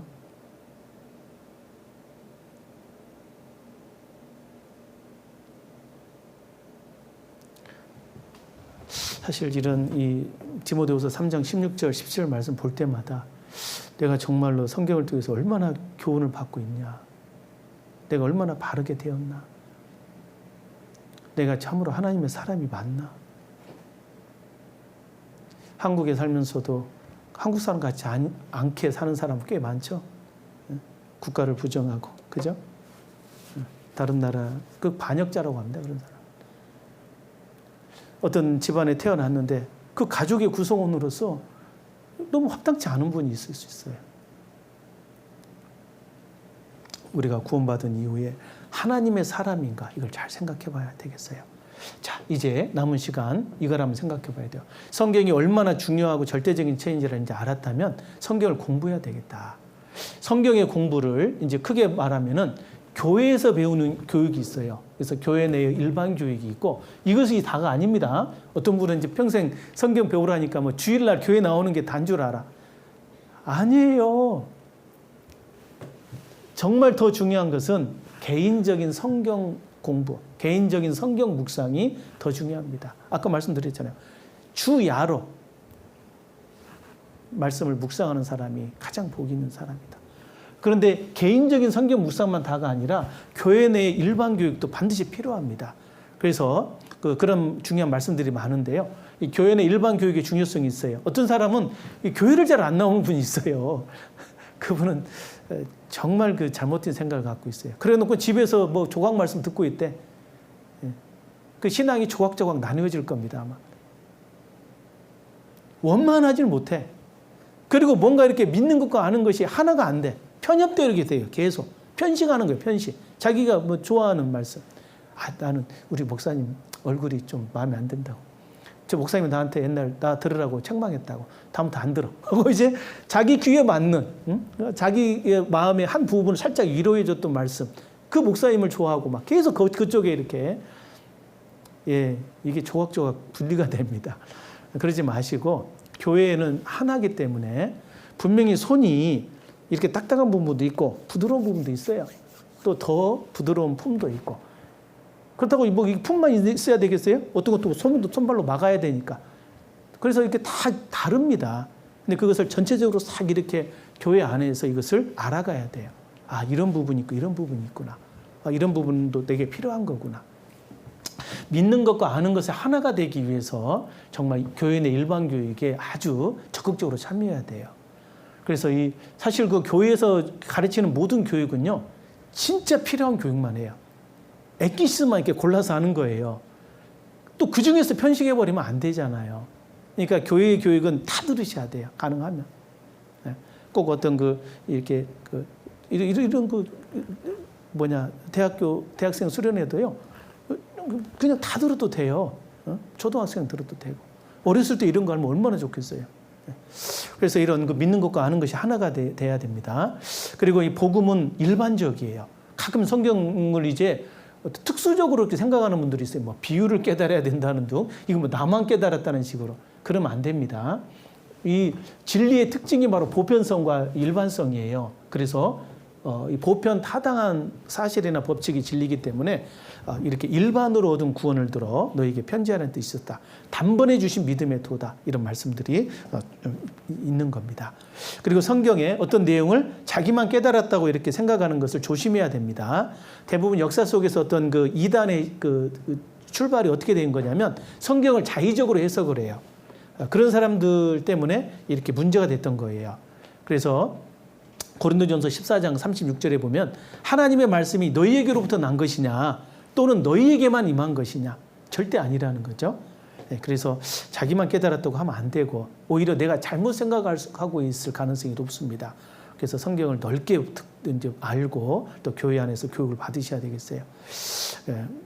이 고린도전서 4장 6절 말씀을 한번 같이 읽겠습니다. 형제들아 내가 너희를 위하여 본을 보였노니 이는 너희로 하여금 기록한 말씀밖에 넘어가지 말라 한 것을 우리에게서 배워 서로 대적하여 교만한 마음을 먹지 말게 하려 함이라. 그래서 이 교회 교육을 계속 참석을 해야 교만하지가 않아요. 그렇지 않으면 자기만 깨달은 줄 알고. 그래서 대부분 이단으로 불리는 그 단체가 보면요 폐쇄적이에요. 이건 우리만 안다는 식이에요. 그러면 그게 진리가 아니겠죠. 진리는 모든 사람에게 적용이 돼야 되니까요. 그래서 이제 교회 내 성경 공부법을 이제 간단하게 말씀드리자면 이게 중요한 건데요. 처음에 가장 먼저 이 성경을 공부할 때는 전도 집회, 성경 강연회를 꼭 한번 주제 순으로 정리를 하셔야 됩니다. 이게 진짜 중요한 거예요. 그 구원을 받은 분은 가장 이것부터 먼저 하세요. 특히 우리 형제님들은 나중에 말씀을 전해야 될 위치가 되거든요. 가정에서 가장이 되고 아버지가 돼야 되거든요. 아버지가 해야 될 가장 중요한 책무 중에 하나가 자식 교육이에요. 가정에서 말씀을 강론해야 됩니다. 그리고 실제로 우리 주변에 직장생활을 하더라도 이 성경 강연의 말씀을 이렇게 설명해 주는 게 중요해요.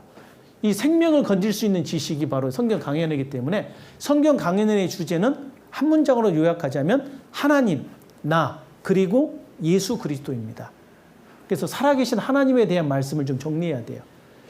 어떻게 하면 하나님이 살아계시다는 것을 설명할 수 있을까? 그 말씀으로요. 그걸 한번 쭉 정리해 놓고. 그리고 인간이 뭔지, 인간이 얼마나 하나님 앞에 연약한 존재인지, 나의 종말과 연한의 어떠함을 알게 하사 나로 나의 연약함을 알게 하소서.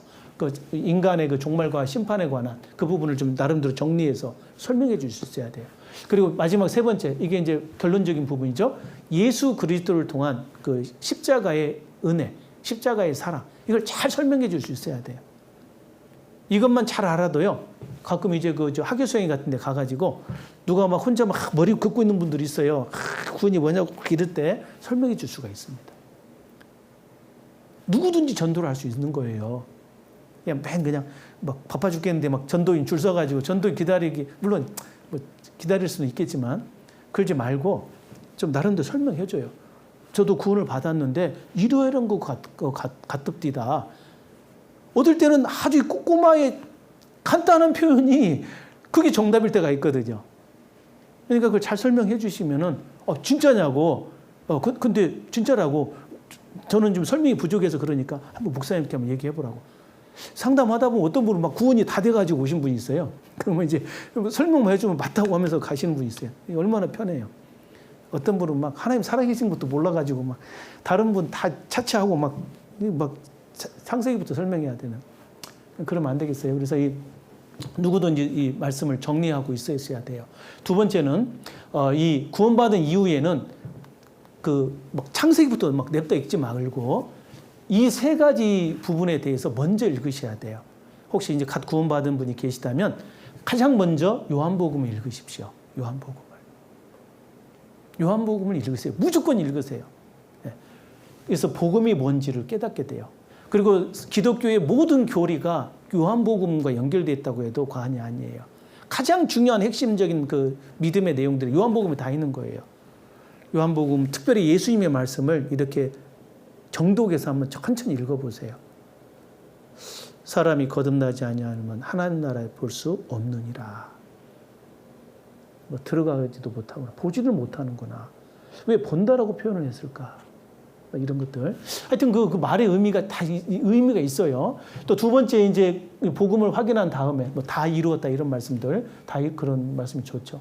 그래서 이제 그런 복음의 확신을 갖게 하고 두 번째는 로마서를 읽으십시오. 로마서는 복음의 내용을 정립해 놓은 성경이에요. 그래서 이신칭이라고 하는 그 신학적인 용어가 있는데 믿음으로 의롭다함을 얻는다 이겁니다. 그래서 그 내용을 한번 보시면 되고, 그리고 세 번째는 교회에 대한 내용. 이게 바로 에베소서, 빌립보서, 골로새서입니다.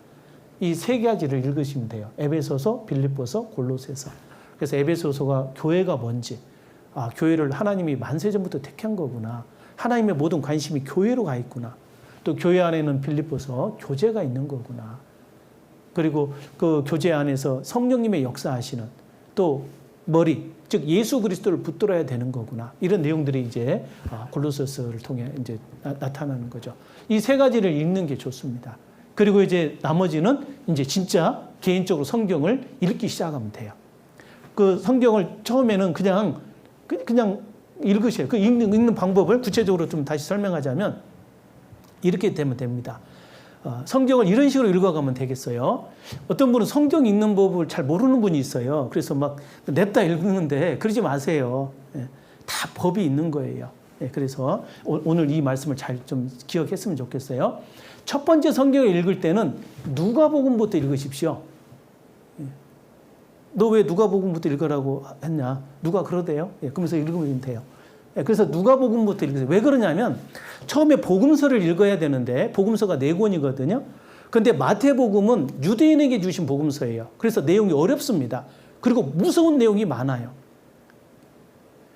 그러나 이방인들은, 우리 한국 사람들이 이방인이거든. 이방인들은 간단 명료합니다. 그냥 복음 안에서 이방인들은 그냥 하나님의 자녀가 돼요. 근데 유대인들은 복잡하거든요. 이들은 처음부터 택한 백성이었고 하나님의 자녀인 줄 알고 있다 보니까 자기가 거듭나지 않으면 지옥 간다는 사실을 깨달아야 돼요. 그래서 너희들이 택했다고 하지만 그거 믿지 말아라. 너희들 막 쫓겨난다. 뭐 의복 안 입었더니 쫓겨나고 막 그런 얘기들이 많아요. 근데 그것을 우리가 이방인 입장에서 그걸 보게 되면은 구원받아도 잘못 살면 지옥 갈 수 있겠네? 막 이렇게 오해를 할 수가 있는 거예요. 그래서 마태복음을 읽지 마시고요. 처음에는 누가복음부터 읽으세요. 마가복음은 뭡니까? 마가복음도 이방인에게 필요한 말씀인데 그건 너무나 예수님의 행적 위주로 기록되어 있어요. 왜 그런 이적을 행했는지, 그 교훈이 뭔지 이런 건 없어요. 그래서 처음 보면은 제일 재미없는 그 복음서가 마가복음입니다. 저도 처음에 그랬거든요. 마가복음이 왜 있지? 막 빼버리고 싶은, 죄송합니다. 하여튼 그런 생각을 가졌어요. 근데 나중에 보니까 이 마가복음이 예수님의 행적을 그냥 뭐 다 필요 없이 예수님의 행적만을 쭉 설명하고 있거든요. 그런데 자세히 설명하고 있어요. 그래서 예수님이 진짜 이런 상황에서 이런 일을 했겠구나. 그 예수님의 행적에 대해서 이렇게 묵상하기가 아주 도움이 돼요. 나중에는 좋아집니다. 마가복음도. 그런데 이제 처음에는 누가복음. 이방인이잖아요. 우리가 이방인에게 주신 복음서니까 마태, 마가, 누가복음이 같은 목적을 가지고 기록되어 있어요. 그래서 이것을 공간복음이라고 하는데 그중에 이 누가복음부터 읽으십시오. 그리고 이제 그 다음에 요한복음이 중요하기 때문에 요한복음을 다시 한번 읽고 그러면서 이제 쭉 이렇게 요한계시록까지 신약을 읽는 거예요. 그리고 이제 다 읽었으면 제법 이제 한 몇 개월 지났거든요. 그러면 마태복음부터 다시 읽으세요. 그래서 마태복음이 좀 어려울 수 있지만 마태복음부터 해서 신약을 끝까지 다시 한번 읽으십시오. 이러면 신약을 2번 읽은 꼴이 돼요. 그러면 이제 뭔가 이제 성경 맛을 안다고 생각하고 이제 창세기 탁 피는 거예요. 그래서부터 이제 창세기부터 요한계시록까지 한번 쫙 읽으십시오. 이를 악물고 읽으셔야 돼요. 이를 악물고. 그래서 이게 완독을 했다. 그러면은 막 잔치를 막 거하게 아마 이렇게 자축을 하셔서 이렇게 하시면 좋아요. 그래서 한 일독으로 끝나지 말고 한 번 더 읽어보세요. 그래서 이 구약을 2번 그리고 신약을 이렇게 읽으면 4번 읽는 꼴이 돼요. 그렇게 읽으면은 입문 과정이 끝난 겁니다. 옛날 그 천자문 과정이 끝난 거예요. 그래서 이제 그렇게 해서 1단계를 끝내고 두 번째는 이제 성경을 권별로 개념을 정리하면서 읽으시면 돼요. 이때 좋은 것이 뭐냐면 성경 아카데미입니다. 우리 성경 아카데미 꼭 들어보세요. 이건 이제 중급 단계입니다. 성경 아카데미 이제 이렇게 들으면서 읽는 것은. 그래서 누가 언제 어디서 무엇을 목적으로 이 성경이 기록됐는가 이걸 좀 알면서 배경을 알면서 이 성경을 읽어가면 좋아요. 그래서 이제 이 성경 아카데미를 쭉 배우면서 제일 중요한 건 그 속에서 각 성경별로 그 성경 속에 그리스도께서 계시다는 것, 어떤 부분이 그리스도를 설명하고 있는지, 이 성경이 곧 내게 대하여 증거하는 것이라 해서 예수님에 대해서 이렇게 알아보려고 노력하면서 이 성경을 권별로 쭉 개념을 정리하면서 읽으면 좋습니다. 전도인들 딱 들어오시면 바로 이것부터 해요. 전도사님 되시면. MBTP라고 하는데요. 그 MBTP 과정 통해서 이것부터 쭉 합니다. 그래서 성경 아카데미를 정리하면서 성경이 뭐고 그 속에 예수 그리스도가 어떻게 계시는지에 대해서 이렇게 고민을 하고 연구를 하는 거죠. 이게 두 번째 성경 공부법입니다. 2단계입니다. 그리고 3단계는 이제 좀 더 이제 고급 과정인데 이제 성경을 한 권 더 사세요, 그냥. 그래서 이제 여백 성경 같은 걸 사가지고 이제 그 삼색 볼펜 같은 걸 가지고 이렇게 쭉 이렇게 기록을 하면서 하면 돼요. 그래서 이제 빨간색으로 이렇게 밑줄도 그어보고, 그리고 이제 중요한 건 단락별 주제를 적습니다. 물론 요즘 성경은 막 그 단락별 주제가 적혀 있는 성경도 있어요. 근데 그것만 보고 읽지 말고 그건 아니니까 내가 깨달아진 걸 옆에 가로치고 또 써요. 그래서 그 단락별로 단락이 동그라미 있거든요. 성경 보다 보니 동그라미가 있어요.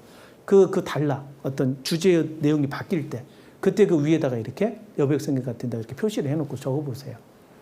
그러면은 성경이 굉장히 나중에 볼 때 이렇게 입체적으로 보입니다. 그리고 딱 보는 순간 그냥 보여요. 어떤 오래되신 분도 성경 막 기가 막히게 찾잖아요. 거꾸로 놓고도 딱 찾는데 딱 보면 그 단락의 주제가 아니까 그냥 딱 보이는 거예요. 그 속에 뭘 얘기해야 될지가 바로 떠오르고. 그렇게 됩니다. 그래서 이 3단계의 과정을 겪어서 이런 또 성경에 이 말씀이 어디에 링크되든가 해서 이제 같은 말씀 같은 걸 파란색으로 써보면 좋아요. 그리고 어떤 설명 부분은 검은색, 성경 말씀에 대한 링크는 이런 파란색, 그리고 어떤 중요한 주제는 빨간색으로 이렇게 표시하면 좋을 것 같습니다. 그리고 이때는 조금 어떤 프로그램 같은 걸 활용해서 이런 번역본을 비교해 보는 것이 좋습니다. 그래서 이제 한글 성경에는 이 국한문 번역이 제일 좋아요. 단어 한문 싫어하는 시대이기 때문에 좀 그렇긴 한데 이 국한문 번역도 좀 한자도 좀 보시고 옛날 그 영어 보는 사람이 라틴어 같은 거 보듯이 우리는 한문을 좀 알 필요가 있어요. 그리고 이제 공동 번역서라고 해서 천주교하고 개신교하고 같이 공동으로 번역한 번역본이 공동 번역서입니다. 이것도 한번 참조해보고 또 쉬운 성경도 좀 보세요. 요즘 하도 그냥 사람들이 쉬운 거 좋아하니까 그냥 쉽게 기록된 성경이 있어요. 이거 좀 비교해서 이렇게 보시면 좋고 또 영어 성경도 이 네 권을 좀 기억하실 필요가 있어요. 가장 원문에 접근되어 있는 성경이 ASB입니다. New ASB. 그래서 New American Standard Bible 해가지고 이게 가장 원어에 근접하게 기록된 겁니다. 어떤 분은 킹제임스 버전이라고 하는데 아니에요. 더 원어에 근접한 게 NASB입니다. ASB입니다. ASB. 이제 New는 N자는 이제 새로 번역된 거고. 그래서 NASB가 가장 원어에 근접한 거고. 그래도 조금 이제 옛날에 제임스 왕 시대 때 열심히 번역했던 게 킹제임스 버전이에요. 조금 이제 그 수정한 게 뉴 킹제임스 버전인데 이것도 좋습니다. 또 NIV. 그래서 이제 이게 국제 번역본이 NIV예요. 이렇게 이제 공동 번역 같이 이런 것도 한번 보실 필요가 있고 그리고 쉬운 영어, 현대 영어로 바뀐 그게 NLT입니다. 그래서 NLT도 많이 이렇게 보시면 영어 공부하는데도 도움이 될 거예요. 자, 그렇게 이제 비교해서 보시고 이제 마지막 단계는 평생 가는 거겠죠. 바로 이 묵상 노트를 활용해 보세요. 그래서 이 내가 경험된 말씀들, 실천적인 묵상을 적어 봅니다. 그래서 어떤 분이 이제 성경을 보면서 옆에 묵상 노트를 가지고 이렇게 근데 처음부터 묵상 노트 하면은 이게 되지도 않아요. 처음부터 뭐 영어 원서 보는 사람과 같은데 그렇게 될 수가 없어요. 처음에 요 단계를 거치시고 나중에 이제 정말로 이렇게 성경을 좀 많이 익숙하게 아는 때 뭐 이렇게 목회자가 됐든지 어떤 뭐 이렇게 교사가 됐든지 했을 때 이런 묵상 노트를 한번 적어보세요. 그래서 뭔가 이렇게 읽다가 중요한 부분을 이렇게 일기 쓰듯이 이렇게 적어보는 거예요. 이게 굉장히 도움이 됩니다. 나중에. 그래서 이런 묵상 노트를 활용해서 배우면 참 좋겠어요. 그리고 이제 가르치는 것이 배우는 거기 때문에 나중에 여러분은 틀림없이 우리 형제님들은 자녀에게 가르쳐야 될 때가 옵니다. 물론 자매들도 마찬가지고요. 그리고 이제 어떤 그 교회 학교 같은 것도 해보시면 좋을 것 같아요. 그리고 이제 이 말씀 같이 읽겠습니다. 평생에 자기 옆에 두고 읽어서 그 하나님 여호와 경외하기를 배우며 그 율법의 모든 말과 이 규례를 지켜 행할 것이라. 궁극적으로 마지막 단계는요. 평생 읽으면서 말씀을 순종해 가는 거예요. 성경은 구약과 신약으로 나누어져 있고 구약은 39권, 신약은 27권인 거 다 아실 겁니다. 세 부분으로 나뉘어져 있다고 말씀드렸어요. 역사서가 구약은 17권, 신약은 5권이에요. 창세기부터 시작해서 그 에스더 성경까지가 구약 성경의 역사서고 마태, 마가, 누가, 요한, 사도행전까지가 이 신약의 역사서입니다. 그리고 예언서는 구약의 17권이에요. 그래서 이사야, 예레미야, 에가, 에스겔, 다니엘, 호세아, 요엘, 아모스, 오바다, 요나, 미가, 나움, 하박국, 스바냐, 학개, 스가랴, 말라기까지. 이게 이제 그 구약 성경 그 이사야부터 끝까지가 예언서고 신약은 딱 한 권이에요. 요한계시록. 쉽죠? 그리고 이제 그 사이에 있는 것이 이제 체험서입니다. 그 욥기, 시편, 잠언, 전도서, 하가. 이게 바로 이제 구약의 체험서고 신약의 체험서는 21권. 그래서 그 로마서부터 유다서까지가 체험서입니다. 성경은 이렇게 세 부분으로 나누어져 있다는 걸 좀 아셔야 돼요. 그리고 얘기할 수 있어야 돼요. 역사서 한번 읽어보세요. 얘기해보세요. 그러면 쭉 얘기해야 돼요. 알파벳 알듯이. 알파벳도 모르면 안 돼요. 그와 같이 역사서 창세기부터 이제 쭉 에스더까지 이렇게 얘기하고 또 그 예언서도 이렇게 이사야 성경부터 말라기까지 얘기해 볼 수 있어야 돼요. 이렇게 구분이 돼 있다는 걸 알아야 된다고요. 그러면은 이제 이걸 가지고 어떻게 성경을 읽느냐. 이게 사실은 이거 얘기하고 싶어서 지금까지 했는데요. 이것만 말씀드리고 마치겠습니다. 효과적으로 성경을 읽는 법이 있어요. 이건 어떻게 보면은 저 개인적으로 그냥 그 20년 노하우라고 보시면 돼요. 그래서 이거 한번 볼 필요가 있는데 성경을 세 부분으로 구분해서 하루 4차례씩 묵상을 좀 해라. 이걸 제가 굉장히 추천해 드리고 싶습니다. 그래서 하루를 4등분으로 나누세요. 무조건. 어떻게 나누면 쉽냐? 그 식사 시간을 기준으로 나누면 돼요. 그래서 아침에 일어나서 아침밥 먹기 전에 그 기상 후 이게 이제 첫 번째고 보통 6시 정도 되겠죠. 그리고 두 번째는 이제 밥 먹고 나서 이제 점심 먹을 때까지 그 사이 보통 10시 전후가 될 수 있는데 그냥 하다 보면은 그냥 아침밥 먹고 바로 하는 게 제일 편하더라고요. 이때 한번 시간을 좀 가져보고 또 세 번째는 오후 시간 점심 먹고 저녁 먹을 때까지 중간이 3시 되잖아요.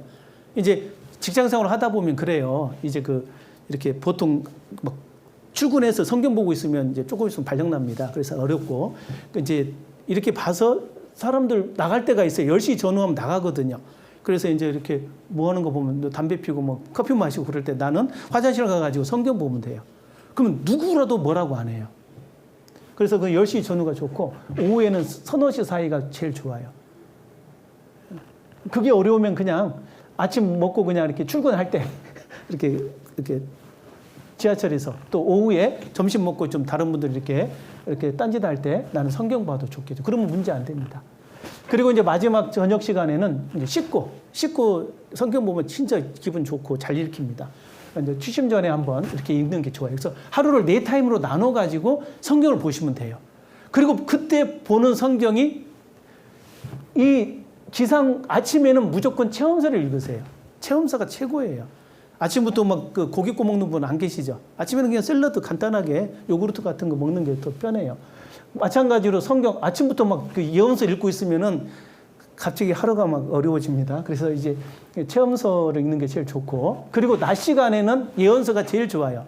그리고 잘 어쨌든 안 읽혀요. 그래서 그냥 뭐 대충 읽는데 어쨌든 뭐 어차피 모르는 거.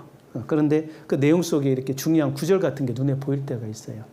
그리고 어느 순간은요, 이렇게 일하다가 예언서 읽다 보면 굉장히 깨달을 때가 있어요. 분명히 다른 내용인 것 같은데 하나님께서 그 말씀을 내게 적용시킬 때가 있어요. 아, 그렇지. 뭔가를 깨닫습니다. 그때 엄청나게 이렇게 기쁨이 올 때도 있거든요. 예언서를 낮 시간에 읽기를 권하거든요. 그래서 오전, 오후에 이런 그 2번, 3번에 예언서를 보시면 돼요. 그리고 이제 저녁에는 그냥 편하게 그냥 피곤한데 뭐 예언서 읽으면 안 되니까 그렇다고 막 이렇게 시편 읽어도 뭐 피곤하니까 묵상도 안 돼요. 그러니까 저녁에는 그냥 역사서 이런 일이 있었구나. 역사서 읽으면 제일 편해요. 그래서 이렇게 읽으시면은 성경이 아주 편하게 읽어집니다. 그래서 어떻게 읽느냐? 이제 이거 한 1년을 기준으로 하면은 체험서를 4개월이면 다 읽어요. 천천히 읽어도. 그래서 아침에 일어나면 체험서 잠언부터 읽으세요. 잠언. 처음에는 그냥 잠언 한 장만 읽어요. 하루에 한 장. 그러면 일주일이면 한 달이면 다 읽습니다. 31장으로 되어 있기 때문에. 그래서 그날 잠언을 그때 읽으면 돼요. 그리고 이제 잠언 다 읽으면 그 다음 달은 뭐냐? 시편을 읽으시면 돼요. 시편은 조금 이렇게 5장씩 읽으시면 좋겠어요. 그래야 한 달이면 150장을 다 읽을 수 있습니다. 잠언은 시로 돼 있어, 시편은 간단하니까 읽어집니다. 그리고 세 번째는 이제 나머지 그 구약 성경의 그 시가서 체험서를 읽으면 돼요. 욥기, 전도서, 아가. 욥기 42장, 전도서 12장, 그리고 아가서 8장. 다 합하면은 62장이에요. 62장을 2장씩 읽으면은 한 달이면 다 읽습니다. 2장 정도 금방 읽죠. 그리고 이제 마지막 넷째 달에는 신약 성경의 체험서를 읽으면 돼요. 로마서부터 유다서까지. 그냥 보통 한 4-5장만 읽으면 되니까 뭐 긴 건 한 2-3일 걸리고 짧은 건 그냥 하루면 다 읽어버립니다. 그냥 오전에 끝나버려요. 그냥 유다서 같은 거 한 장이니까 그냥 끝나죠. 그래서 이런 식으로 읽으면은 한 달이면 신약의 체험서를 다 읽을 수 있습니다. 이렇게 계속 로테이션으로 돌아가는 거예요. 계속. 그래서 이건 그냥 매일매일 하면 되고 그리고 예언서를 어떻게 읽느냐. 예언서는 월요일부터 토요일까지 그 오전 오후에 읽으라고 돼 있죠. 여기. 그래서 이게 하루 3장만 읽으면 돼요. 간단하죠. 예. 그래서 3장만 읽으면 돼요. 그래서 아침 먹고 1장, 점심 먹고 1장, 저녁 먹고 1장 이렇게 해도 되고, 어쨌든 밥 먹고 바로 이렇게 성경 읽으면 좋고, 아니면 그냥 한 10시 전후, 3시 전후에 읽으시면 좋을 것 같아요. 그래서 이렇게, 이건 이제 읽을 때 구약은 이사야 성경부터 말라기 성경까지, 신약은 요한계시록, 전체 272장인데 하루 3장씩 읽으면 4개월이면 끝납니다. 이건 계속 노테이션으로 돌아가는 거예요. 읽으면 또 돌고 또 돌고. 빠르면 3개월이면 다 읽을 수도 있고. 근데 잘 안 읽히기 때문에 이제 이렇게 4개월로 넉넉하게 잡아놓고 읽으시면 됩니다. 그리고 이제 역사서는 저녁 읽으시면 돼요. 그래서 역사서는 구약, 창세기부터 에스더 성경까지, 그리고 신약의 사도행전, 이렇게 464장인데 이것을 이렇게 쭉 읽다 보면은 충분히 4개월이면 다 읽습니다. 자, 여기서 보면 뭐가 빠졌죠? 복음서는 그럼 언제 읽습니까? 예, 복음서는 특별히 이 주일날 읽으시면 좋아요. 그래서 이 월요일부터 토요일까지 예언서와 역사서를 읽기 때문에 이제 주일날은 사실 뭐 이것저것 하면서 이렇게 시간을 뭐 바쁠 수가 있는데, 그런데 하루 종일 내가 주일은 복음서를 꼭 읽겠다 이런 마음을 갖고 매 주일 첫째 주일은 마태복음, 둘째 주일은 마가복음, 셋째 주일은 누가복음, 넷째 주일은 요한복음 이렇게 읽으시면 돼요. 그래서 그 복음서를 막 처음부터 막 이렇게 읽지 말고 그냥 쭉쭉 넘어가요, 그냥. 물론 처음에는 이제 아까 초급 1단계 그렇게 읽어보면은 몇 번 읽다 보면 이제 알아요, 대충. 그래서 이 주일날은 예수님의 말씀 위주로, 요즘은 이제 복음서에 보면 빨간색으로 막 표시가 돼 있잖아요. 그 예수님 말씀 위주로 한번 쭉 읽어보세요. 그래서 충분히 읽습니다. 마태복음 28장이지만 금방 읽어요, 이렇게. 예수님의 말씀 위주로 쭉쭉 넘어가고, 마가복음도 쭉쭉 보고, 누가복음도 그렇고, 요한복음도 그렇고. 그래서 이런 매 주일날 이렇게 복음서 위주로 이렇게 읽으면은 돼요. 물론 이제 아침에 일어나면 체험서는 주일날도 이거 읽어야겠죠. 예. 근데 이제 아침밥 먹고 나서부터는 잘 때까지 복음서만, 주일날은 복음서만 읽으면 됩니다. 이런 식으로 읽으시면 이제 4개월 만에 사실 의외로 쉽게 읽혀져요. 그리고 이제 자연스럽게 체계적으로 이렇게 정리가 되면서 이렇게 체험서의 내용이 딱 정리가 되고, 역사서는 이렇게 됐구나. 그리고 이제 예언서 속에 이런 게 있구나. 이것이 이제 입체적으로 보이기 시작합니다. 그래서 이런 식으로 성경을 읽으시기를 권유드립니다. 그래서 이거 보고 마치죠. 신명기 30장 같이 읽겠습니다. 내가 오늘날 천지를 불러서 너희에게 증거를 삼노라. 내가 생명과 사망과 복과 저주를 내 앞에 두었은즉 너와 내 자손이 살기 위하여 생명을 택하고 내 하나님 여호와를 사랑하고 그 말씀을 순종하며 또 그에게 복종하라. 순종하라. 그는 내 생명이시요 내 장수시니 여호와께서 내 열조에게 주리라고 맹세하신 땅에 내가 거하리라. 신명기에서 제일 중요한 구절이라고 할 수 있어요. 모세가 마지막 유언과 같이 남긴 말씀이 신명기인데, 신명기 30장 19절 20절에 천지를 불러 증거를 삼았다. 이런 표현은 절대 안 바뀐다는 얘기잖아요. 그래서 우리에게 생명의 길과 사망의 길, 사실 생명의 길, 사망의 길 나눠져요. 두 갈래로. 또 생명의 길 안에 들어가다 보면 순종의 길과 불순종의 길이 있어요. 순종은 복, 불순종은 저주입니다. 그래서 생명과 사망과 복과 저주의 길이 모든 인간에게 주어져 있어요. 원하든 원하지 않든. 그 인생 길 속에서 너희는 먼저 생명을 택하라. 먼저 구원을 받아야 된다 이 말이에요. 그리고 구원을 받은 이후에 이제 하나님을 사랑해야 되는, 하나님의 사람으로 나아가야 돼요. 그래서 궁극적으로 사랑이 최종 목표고, 이걸 위해서 순종하며 계속 그 말씀을 실천해가는 삶이 중요하다는 거예요. 그래서 성경은 여호와의 책이며 우리의 영원한 미래를 준비하는 불변의 진리서다. 그리고 성경을 통해서 나를 창조하신 하나님, 그리고 나를 사랑하시는 하나님을 알게 돼요. 그리고 나아가서 성경을 통해서 우리가 성경을 먼저 생명을 얻게 되고 하나님의 사랑으로 온전해지는 겁니다. 이게 제일 중요하죠. 하나님의 사람, 오늘 말씀의 주제입니다.